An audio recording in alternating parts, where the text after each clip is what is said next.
வரவேற்புரை, முன்னுரை கலந்த வரவேற்புரை என நீங்கள் கொள்ளலாம். ஒரு 2 months பிஃபோர், ஒரு 2 மாதத்துக்கு முன்னாடி நான் நம்ம ஸ்கூல் ஃபவுண்டர் சார் கிட்ட போயிட்டு, சார் இந்த இயர் ஆனுவல் டே வச்சுக்கலாங்களா? அதுக்கு சொன்னார், வச்சுக்கலாம் செல்வமணி, நம்ம எவ்ரி இயர் நம்ம ஸ்கூலில் ஆனுவல் டே ரொம்ப சிறப்பாக பண்ணிகிட்டு இருக்கோம். இந்த வருஷமும் நல்லா பிளான் பண்ணுங்க, ஃபங்க்ஷன் ரொம்ப கிராண்டாக இருக்கணும் அப்படின்னு சொல்லிட்டாரு. ஓகே சார்ன்னு சொல்லிட்டு டீச்சர்ஸ் மீட்டிங் போட்டு டிஸ்கஸ் பண்ணி சாங் ஃபைனலைஸ் பண்ணி நம்ம ஸ்டூடெண்ட்ஸுக்கெல்லாம் ப்ராக்டிசஸ் எல்லாமே ஸ்டார்ட் பண்ணியாச்சு. ஒரு 1 week போகுது. கூப்பிடுறாரு. கூப்பிட்டு நம்ம ஆனுவல் டேக்கு யாரை சீஃப் கெஸ்ட்டாக போடலாம் அப்படின்னு கேட்குறாங்க. சார் நீங்களே சொல்லுங்கள் சார் அப்படின்னு சொல்லிட்டேன். ஓகே, நம்ம தமிழ்நாட்டோட ஃபார்மர் சீஃப் செக்ரட்டரி திரு இறையன்பு ஐஏஎஸ் அவங்கள கூப்பிட்டுடலாம் அப்படின்னு சொல்லிட்டு சார் சொல்கிறாங்க. அதுக்கு நான் சொன்னேன், சார் அவங்க ரிட்டையர்மெண்ட்டுக்கு அப்புறம் வெளியில் வேறு எந்த ஃபங்க்ஷனுக்கும் போகிறதில்லைன்னு கேள்விப்பட்டேன் அப்படின்னு சொன்னேன். ஓகே அப்படியா, அப்போது திரு சைலேந்திர பாபு ஐபிஎஸ் அவரை கூப்பிட்டுடலாம்ப்பா, அவர் நம்பர் வாங்கிடுங்கன்னு சொல்லிட்டு போயிட்டார். ஸோ நான் எங்கே அவர் நம்பர்லாம் போய் வாங்குறது? எப்படியோ ஃப்ரெண்ட் சர்க்கிளெல்லாம் தேடி கண்டுபிடிச்சி திரு சைலேந்திர பாபு ஐபிஎஸ் அவரோட மேனேஜர் நம்பர் வாங்கி பேசி பார்த்ததில், சைலேந்திர பாபு சார் நம்ம ஆனுவல் டேக்கு சீஃப் கெஸ்ட்டாக வர்றதுக்கு ரெடியாக இருக்கார். பட் டேட் எப்போ கொடுத்துருக்காங்க அப்படின்னு பார்த்தீங்கன்னா ஜனவரி எண்டில், ஜனவரி 30 or 31 அந்த டைமில் கொடுத்துருந்தாங்க. இதை நான் போயிட்டு நம்ம சேர்மன் சார்கிட்ட கன்வே பண்ணுறேன். அவர் உடனே ஜனவரி எண்டுனா வேண்டாம்ப்பா, பிகாஸ் நம்ம 10th ஸ்டூடெண்ட்ஸுக்கு ஃபெப்ரவரியில் சிபிஎஸ்சி போர்டு எக்ஸாம்ஸ் இருக்குது. ஸோ நம்ம ஆனுவல் டே ஜனவரி எண்டில் வச்சோம் அப்படின்னா அவங்களுடைய ஸ்டடீஸ் அஃபெக்ட் ஆகும், ஸோ வேண்டாம் அப்படின்னு சொல்லிட்டு என்ன சொல்கிறாங்கன்னா, இந்த பட்டிமன்றத்தில் நகைச்சுவையாக பேசுவார் இல்லைங்களா ஒருத்தர், திரு கல்யாண சுந்தரம் அப்படின்னு சொல்லிட்டு அவரை சீஃப் கெஸ்ட்டாக கூப்பிட்டுடலாம் அப்படின்னு சொன்னார். அதுக்கு நான் சொன்னேன், சார் அவரை கூப்பிடலாம், அவரை கூப்பிட்டா நம்ம பேரண்ட்ஸும் கவலைகளை மறந்து வாய் விட்டு சிரிப்பாங்க. ஆனால் அவருடைய டாக்கில், அவருடைய ஸ்பீச்சில் நம்ம ஸ்டூடெண்ட்ஸுக்கு அவங்கள மோட்டிவேட் பண்ணுற மாதிரியான கருத்துக்கள் இருக்குமா அப்படின்றது எனக்கு சந்தேகமாக இருக்குது சார் அப்படின்னு சொன்னேன். ஓகே பார்க்கலான்னு சொல்லிட்டு போயிட்டாங்க. ப்ராக்டிசஸ் எல்லாமே கண்டினியூ ஆகி போயிட்டுருக்கு. திரும்ப ஒரு நாள் கூப்பிடுறாங்க. கூப்பிட்டு, செல்லுமணி நம்ம ஆனுவல் டேக்கு நம்ம ஜெகனையே சீஃப் கெஸ்ட்டாக கூப்பிட்டுடலாம் அப்படின்னாரு. சார் வேண்டாம் சார். ஏன் அப்படின்னு கேட்டார். சார் ஜெகன் சார் வந்தார்னா என்டையர் ஆனுவல் டே அவரே ரெஸ்பான்சிபிலிட்டி எடுத்துக்குவார், நம்ம எல்லாம் வியூவர்ஸாக உட்காந்து பார்க்க வேண்டியது தான். ஸோ இந்த ஆனுவல் டேக்கு அவர் வேண்டாம் அப்படின்னு நான் சொன்னேன். சரி ஓகே வேறு என்ன பண்ணலாம் அப்படின்னு யோசிக்கும் போது நம்ம சங்ககிரி டிஎஸ்பி அவரை கூப்பிட்டுடலாம் அப்படின்னு சொன்னார். சார் நல்ல ஐடியா தான் சார், கூப்பிடலாம். அவங்கெல்லாம் போலீஸ் அஃபீஷியல்ஸ், அவர் நேமை நம்ம இன்விடேஷனில் போட்டுட்டு லாஸ்ட் டைமில் ஏதாவது மீட்டிங் அப்படின்னா அவங்களுக்கு தான் ப்ரிஃபரன்ஸ் கொடுப்பாங்க, நமக்கு கொடுக்க மாட்டாங்க. ஸோ இன்விடேஷனில் நேம் போட்டுட்டு வரல அப்படின்னா நல்லா இருக்காதுன்னு சொல்லிட்டு அவரையும் வேணான்னு சொல்லியாச்சு. அடுத்ததாக நம்ம தமிழ்நாடு ப்ரைவேட் ஸ்கூல் அசோசியேஷன் லீடரை கூப்பிட்டுடலாம் அப்படின்னாரு. இல்லை சார் அவர் வேற ஒரு ஒர்க்கில் பிஸியாக இருக்கார் அப்படின்னு சொன்னேன். கொஞ்சம் கோவப்பட்டு, என்னப்பா யாரை சொன்னாலும் வேணாம் வேணான்னு சொல்கிற, நாள் வேறு போயிட்டே இருக்குது, அப்புறம் யாரை தான் சீஃப் கெஸ்ட்டாக போடுறது அப்படின்னு சொல்லிட்டு கேட்டாங்க. கொஞ்சம் யோசிச்சு, சார் நம்ம இந்த 15th ஆனுவல் டேக்கு ஆகச்சிறந்த சீஃப் கெஸ்ட்டு நீங்கள் மட்டும்தான் அப்படின்னு சொல்லிட்டு சொன்னேன். அது எப்படிப்பா முடியும், நம்ம தான் ஃபங்க்ஷன் நடத்துறது, நம்மளே எப்படி சீஃப் கெஸ்ட்டாக இருக்க முடியும் அப்படின்னு சொல்லிட்டு கேட்குறாரு. சார் இல்லை, இந்த ஃபங்க்ஷனுக்கு நீங்கள் தான் சீஃப் கெஸ்ட்டு அப்படின்னு சொல்லிட்டு எப்படியோ ஒரு கன்வின்ஸ் பண்ணி சம்மதிக்க வச்சு இங்கே நம்ம ஸ்டேஜில் சீஃப் கெஸ்ட்டாக இந்த நம்ம 15th ஆனுவல் டேக்கு உட்கார வச்சுட்டோம். ஓகே, ஸோ நம்ம ஃபவுண்டர் சார், சேர்மேன் சார் ஏன் சீஃப் கெஸ்ட் இந்த ஃபங்க்ஷனுக்கு? Sir next slide. பள்ளிக்கூடம் இல்லாத ஊர் பாமரர்கள் நிறைந்த ஊர் என்பது பழமொழி. அதாவது ஒரு ஊரில் பள்ளிக்கூடம் இல்லை அப்படின்னா அந்த ஊரில் படிக்காதவர்கள் எண்ணிக்கை அதிகமாகி எந்தவித வளர்ச்சியுமே இருக்காது அப்படின்றது அந்த பழமொழியினுடைய கருத்து. ஸோ நம் கோரணம்பட்டி கிராமத்தில் இவ்வளவு மிகப்பெரிய கல்விக்கூடம் அமைத்த, உங்கள் கண்ணு முன்னாடி பாருங்க, தங்கத்தில் ஜொலிக்கிற மாதிரி நம்ம பில்டிங் ஜொலிச்சிட்டு இருக்கு. ஸோ நம்ம கிராமத்தில் இவ்வளோ பெரிய கல்விக்கூடம் அமைத்த உங்களை விடவா சார் இந்த ஃபங்க்ஷனுக்கு வேற சீஃப் கெஸ்ட் எங்களுக்கு வேணும்? அடுத்தது கோவிட் லாக்டவுன் டைமில் ஸோ உலகமே முடங்கி போச்சு. அந்த இக்கட்டான சூழ்நிலையிலும் கூட நம்ம ஸ்டூடெண்ட்ஸினுடைய கல்வி எந்த வகையிலையும் தடைப்பற்றக்கூடாதுன்னு சொல்லிட்டு ரெகுலராக ஸ்கூல் எப்படி நடக்குமோ ஆன்லைன்லையும் அதே மாதிரி 8 பீரியட்ஸ் அசைன் பண்ணி ஸ்டூடெண்ட்ஸுக்கு கிளாஸ் நடத்தி எக்ஸாம் வச்சு மார்க் போட்டு நம்ம ஸ்டூடெண்ட்ஸோட ஸ்டடீஸ் எந்த வகையிலையும் பாதிக்கப்படக்கூடாது அப்படின்ற நல்லெண்ணம் கொண்ட உங்களை விடவா சார் எங்களுக்கு வேற சீஃப் கெஸ்ட் கிடைச்சிட போறாங்க இந்த ஃபங்க்ஷனுக்கு?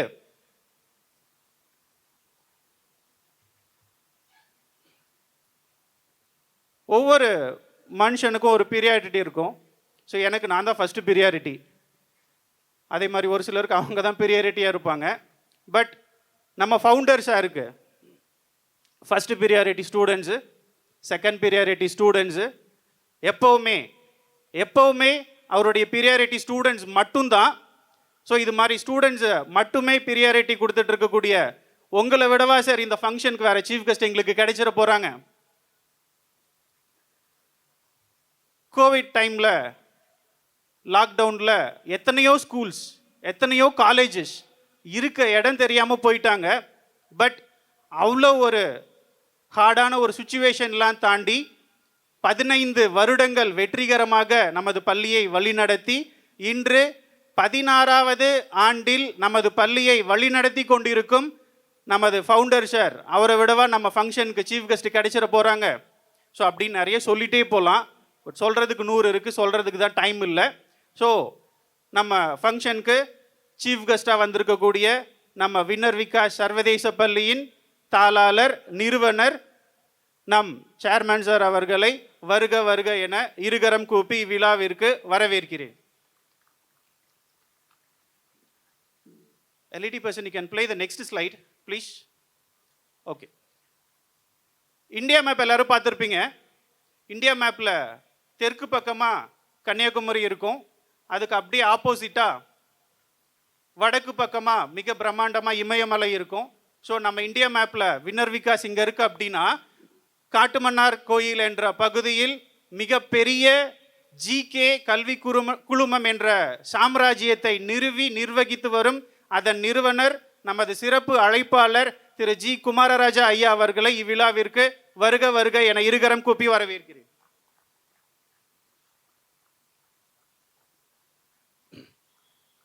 பேச்செல்லாம் அதிரடி, காமெடி எல்லாம் கன்னிவெடி. ஸோ அவர் தான் நம்ம சரவெடி. வின்னர் விகாஸ்னா வர்த்து. இந்த ஆனுவல் டேயில் நம்ம ஸ்பெஷல் கெஸ்ட் தான் கெத்து. ஸோ நம் விழாவிற்கு வருகை புரிந்திருக்கும் விஜய் டிவி புகழ், தன்னம்பிக்கை பேச்சாளர், ஸ்டாண்டப் காமெடியன் திரு சரவெடி சரவணன் ஐயா அவர்களை வருக வருக என இருகரம் கூப்பி வரவேற்கிறேன். குழந்தைங்களை பெற்று வளர்த்து நம்ம வின்னர் விகாஸில் படிக்க வச்சு அவங்கள பெரிய ஆளாக்கணும் அப்படின்ற கனவுகளோடு இருக்கக்கூடிய பெற்றோர்கள் எல்லாரும் எங்களுக்கு சீஃப் கெஸ்ட் தான். நீங்கள் எல்லாரும் எங்களுக்கு சிறப்பு விருந்தினர் தான். ஸோ இந்த நேரத்தில் உங்களுக்கு ஒரு உறுதிமொழியை சொல்லிக்கணும் அப்படின்னு சொல்லிட்டு விருப்பப்படுறேன். நம்ம குழந்தைங்களுக்காக, நம்ம குழந்தைங்களோட வளர்ச்சிக்காக, நம்ம குழந்தைங்களோட முன்னேற்றத்துக்காக உங்களோட எப்பவும் வின்னர் விகாஸ் கைகோர்த்து நிற்கும் என்று உறுதி கூறி பெற்றோர்களாகி உங்கள் அனைவரையும் வருக வருக என விழாவிற்கு வருகிறேன்.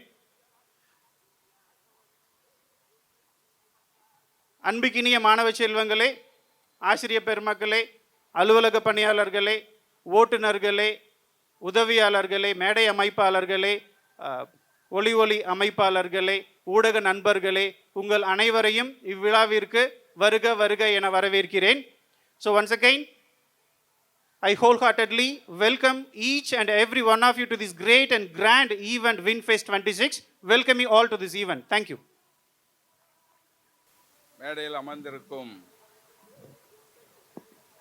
மிக மதிப்பிற்குரிய ஜிகே கல்வி குழுமத்தின் நிறுவனரும் எனது அன்புமிக்க சம்பந்தியமான திரு குமாரராஜா அவர்களே,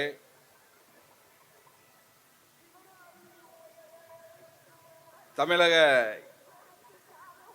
இளைஞர்களின் உள்ளங்களில் தன்னம்பிக்கையின் தீபம் ஏற்றும் கவிஞர் விஜய் டிவி புகழ் நகைச்சுவை பேச்சாளர் அன்பு சகோதரர் திரு சரவடி சரவணன் அவர்களே,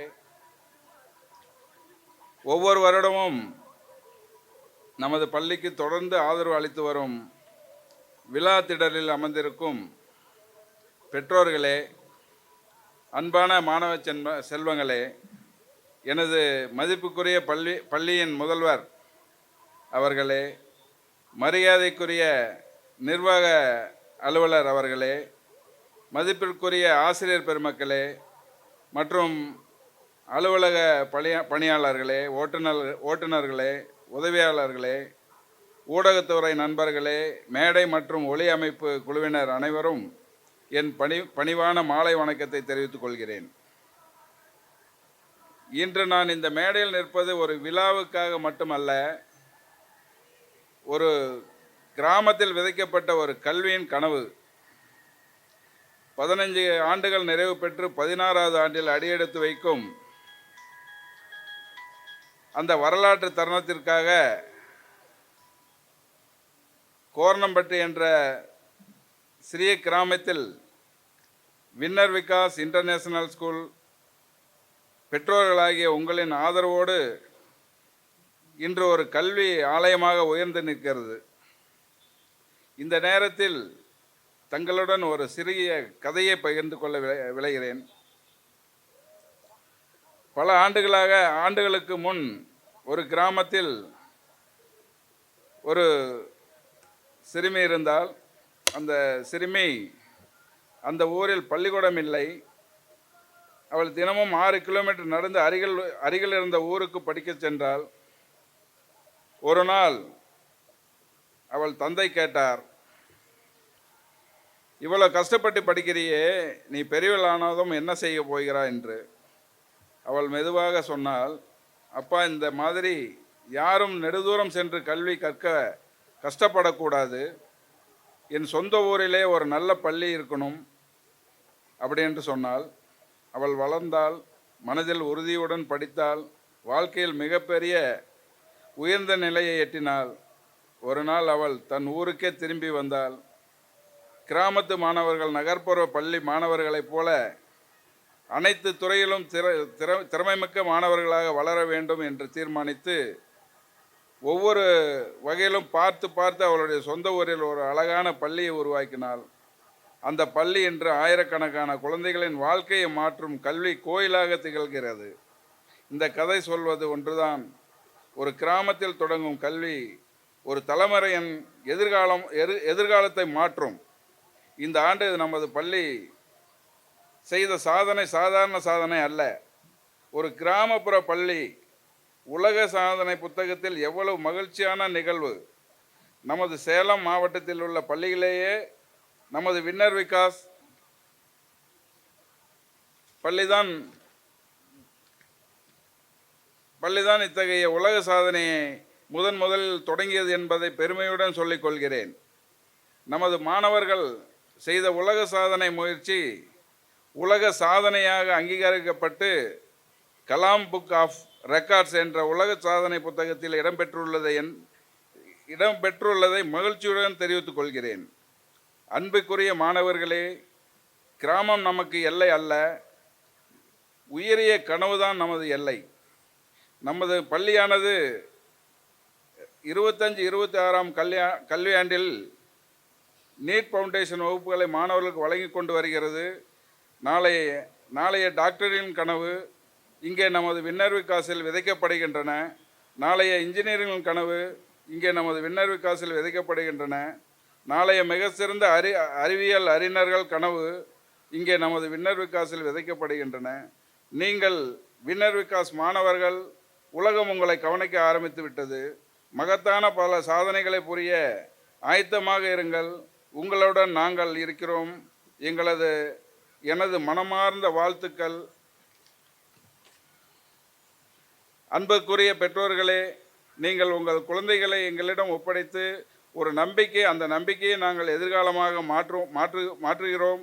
இவ்வகையில் நமது வின்னர் விகாஸ் என்றுமே தங்களுக்கு துணை நிற்கும் என்பதை தெரிவித்துக் கொள்கிறேன்.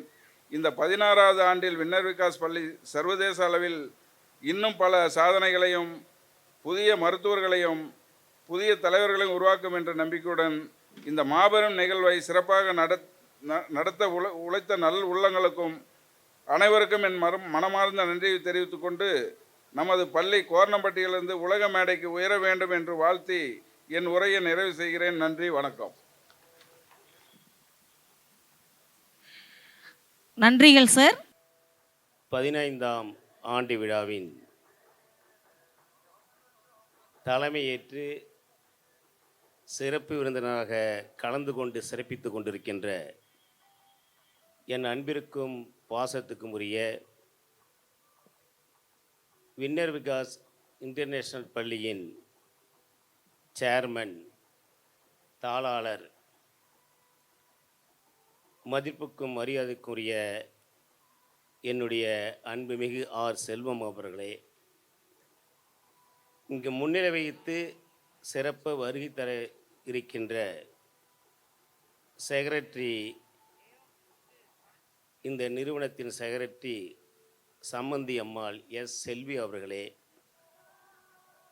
இங்கு சிறப்பு விருந்தினராக வந்து கலந்து கொண்டு சிறப்புரையாற்ற இருக்கின்ற, இல்லை நகைச்சுவையோடு சிறப்புரையாற்ற இருக்கின்ற, இல்லை தன்னம்பிக்கையும் சேர்த்து சிறப்புரையாற்ற இருக்கின்ற விஜய் டிவி புகழ் நகைச்சுவை தென்றல் எங்கள் ஊரின் செல்லப்பிள்ளை தம்பி சரவடி சரவணன் அவர்களே, இந்த பள்ளியின் டைரக்டர் மாப்பிள்ளை எஸ் மோகன் அவர்களே, டைரக்டர் எஸ் மணிகண்டன் அவர்களே, பள்ளியின் முதல்வர் அவர்களே, துணை முதல்வர் அவர்களே, இருபால் ஆசிரியர்களே, இந்த பள்ளியின் தூண்களாக திகழ்ந்து கொண்டிருக்கின்ற அன்புசால் பெற்றோர்களே, உயிரினும் மேலான இனிய மாணவ செல்வங்களை அனைவருக்கும் மாலை நல்வணக்கத்தை, இனிய பொங்கல் நல்வாழ்த்துக்களோடு தெரியப்படுத்திக் கொள்கின்றேன். அனைவருக்கும் இனிய பொங்கல் நல்வாழ்த்துக்கள். தை பிறந்தால் வழி பிறக்கும் என்று சொல்லுவார்கள். இந்த ஆண்டு தை பிறந்து இந்த வின்னர் விகாஸ் இன்டர்நேஷ்னல் பள்ளியானது வரும் கல்வியாண்டில் சீனியர் செகண்டரி மேல்நிலைப் பள்ளியாக உயர இறைவனை வேண்டி நான் என் உரையை தொடங்குகின்றேன். ஒரு பெரிய செல்வேந்தர், பெரிய பணக்காரர் என்ன செய்தார் என்று கேட்டால், தன் பணத்தை என்ன செய்தால், எதை செய்தால் எனக்கு புண்ணியம் கிடைக்கும் என்று பாரதியாரிடம் சென்று கேட்டார். அந்த பணக்காரர் பாரதியாரிடம் சொன்னார், நான் பெரிய தொழிற்சாலை ஆரம்பித்தால் புண்ணியம் கிடைக்குமா என்று கேட்டார். கிடைக்காது என்று சொன்னார் பாரதியார். இல்லை, நான் பெரிய ஆயிரக்கணக்கான ஏக்கர் நிலங்களை வாங்கி அதில் விவசாயம் செய்தால் புண்ணியம் கிடைக்குமா என்று கேட்டார். கிடைக்காது என்று சொன்னார். இல்லை, நான் நிறைய பேருந்துகளை வாங்கி பஸ்ஸுகளை விட்டு பஸ் முதலாளியாக வந்தால் அதற்கு அந்த தொழில் செய்தால் புண்ணியம் கிடைக்குமா என்று சொன்னார். கிடைக்காது என்று சொன்னார். இல்லை, நான் ஒரு கட்சியை தொடங்கி அரசியல் நடத்தி அதில் தலைவராக வந்து அமைச்சராக வந்து அதை செய்தால் எனக்கு புண்ணியம் கிடைக்குமா என்று கேட்டார். புண்ணியம் கிடைக்காது என்று சொன்னார். இல்லை, ஊர்தோறும் சத்திரங்கள் திறந்து அன்னதானம் செய்தால் புண்ணியம் கிடைக்குமா என்று கேட்டார். கிடைக்காது என்று சொன்னார். அப்படி என்றால் எப்போதுதான் எனக்கு புண்ணியம் கிடைக்கும் என்று கேட்கின்ற போது, ஏழை ஆண்டோர் ஒருவருக்கு கல்வி புகட்டும் போது நீ பள்ளிக்கூடத்தை திறந்தால், கல்வி சாலை திறந்தால் உனக்கு புண்ணியம் கிடைக்கும் என்று சொன்னார். அத்தகைய எவ்வளவுதான் எந்த தொழில் செய்தாலும், எந்த வேலை பார்த்தாலும், கிராமப்புற பகுதி மக்களுக்கு கல்வியை புகிட்டு கொடுத்தால் அதில் கிடைக்கக்கூடிய புண்ணியம் அளவிட முடியாதது. அத்தகைய தன்மையால் தான் கிராமப்புற பகுதியில், இந்த கிராமத்தில் எங்கள் சம்பந்தி அவர்கள் இந்த வின்னர் விகாஸ் என்ற இந்த பள்ளியை தொடங்கி சிறப்பாக நடத்தி கொண்டிருக்கின்றார். அவர்களுக்கு மனமார்ந்த வாழ்த்துக்களை தெரியப்படுத்திக் கொள்கின்றேன். இன்னும் மேலும் வளர இறைவனை வேண்டிக் கொள்கின்றேன். அன்பார்ந்த பெற்றோர்களே, நீங்கள் உங்கள் பிள்ளைகளுடைய வாழ்க்கை வெற்றிகரமாக அமைவதற்கு, அவருடைய எதிர்காலம் சிறப்பாக மேலும் வளர்வதற்கு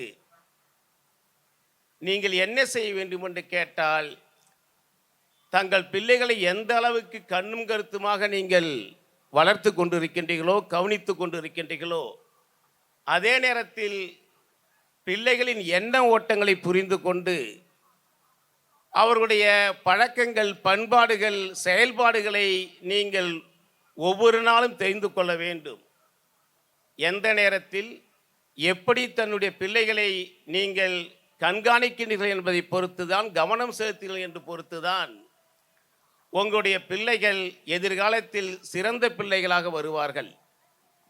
பிள்ளைகளுக்கு கண்டிக்கக்கூடாது, பிள்ளைகளுக்கு செல்லம் கொடுக்க வேண்டும். பள்ளிகளுக்கு சென்றால் ஆசிரியர்கள் பிள்ளைகளை கண்டிக்கக்கூடாது, அவர்களும் எதுவுமே நம் பிள்ளைகளை சொல்லக்கூடாது என்று எந்த ஒரு பெற்றோரும் நினைக்கக்கூடாது. ஏனென்றால் பெற்றோர்கள் நீங்கள் கண்டிப்பு என்றால் மாணவர்களை, உங்கள் பிள்ளைகளை திட்டுவதோ அடிப்பதோ கிடையாது. பிள்ளைகளை நீங்கள் அன்போடு அரவணைப்போடு கண்காணித்து கண்டிக்க வேண்டும். எதை செய்ய வேண்டும், எதை செய்யக்கூடாது, எதை எப்படி நாம் நடந்து கொள்ள வேண்டும், எந்த இடத்தில் எப்படி நடந்து கொள்ள வேண்டும் என்பதையெல்லாம் நீங்கள் அவர்களுக்கு சொல்லி புரிய வைக்க வேண்டும். இந்த வயதில், இந்த மாணவர் பருவத்தில் உனக்கு எது தேவை, எது தேவையில்லை, எது வேண்டும், எது வேண்டாதது, என்ன செய்ய வேண்டும், எதை செய்யக்கூடாது என்பதை பெற்றோர்களும் ஆசிரியர்களும் மாணவர்களுக்கு புரிய வைக்க வேண்டும்.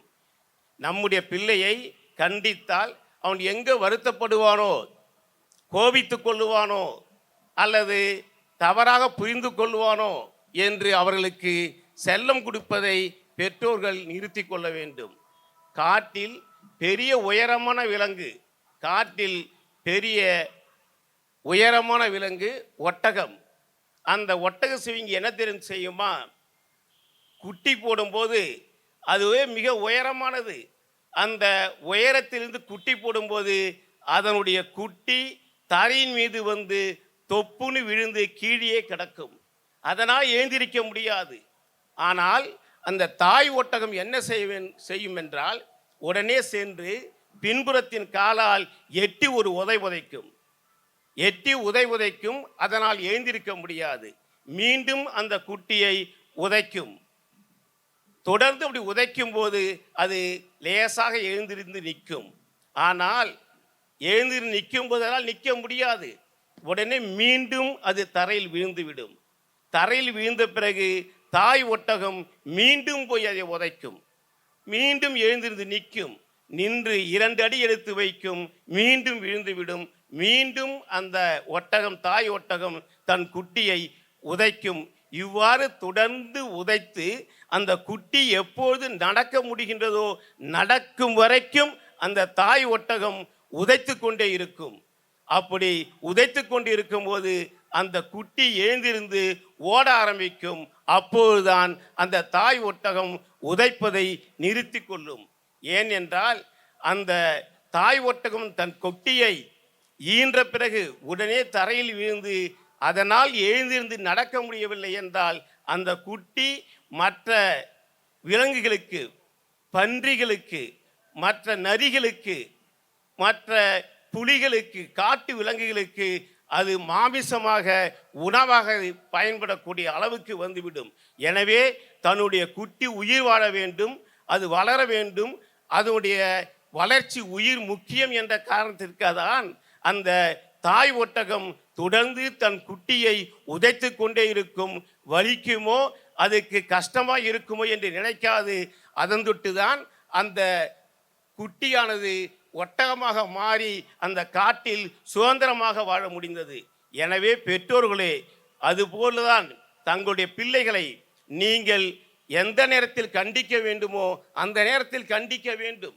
அவர்களுக்கு செல்லம் கொடுப்பது, அவர்களுக்கு தேவையில்லாத கேட்கும்போது செல்போன் வாங்கி கொடுப்பது, அல்லது இந்த வயதில் பைக்கே தேவையில்லை பைக்கு வாங்கி கொடுப்பது, அவர்கள் என்னென்னலாம் கேட்கின்றார்களோ அதையெல்லாம் நீங்கள் வாங்கி கொடுத்து செல்லம் கொடுத்து பிள்ளைகளை வீணாக்கினால் நீங்கள் தங்களுடைய பிள்ளைகளை எதிர்காலத்தில் வாழ்க்கையை நாசப்படுத்துங்கள் என்று அர்த்தம். எனவே பிள்ளைகளை கண்டியுங்கள். அதே நேரத்தில் பள்ளியிலும் ஆசிரியர்கள் சொல்வதை நீங்கள் கேட்க வேண்டும், அவர்களுக்கு ஒத்துழைப்பு கொடுக்க வேண்டும். ஏதோ பள்ளியில் சேர்த்து விட்டோம், பள்ளியில் தன்னுடைய பிள்ளை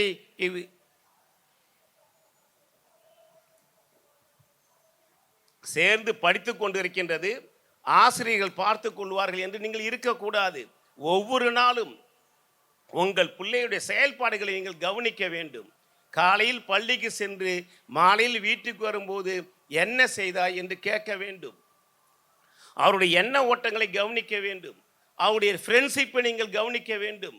நட்பை கவனிக்க வேண்டும். யாருடன் நட்பு வைத்திருக்கின்றான், யாருடன் செல்போனில் பேசி கொண்டிருக்கின்றான், என்ன செய்து கொண்டிருக்கின்றான் என்று நீங்கள் ஒரு நாளைக்கு குறைந்தது ஒரு 5 நிமிடமாவது, ஒரு 10 நிமிடமாவது உங்களுடைய பிள்ளைகளை கூப்பிட்டு அருகில் அமர வைத்து நீங்கள் அவர்களை கண்காணித்து அவனுடைய நிலைமை என்ன என்பதை நீங்கள் புரிய வைக்க வேண்டும். சொத்து சம்பாதித்து வைப்பது பெரிது கிடையாது.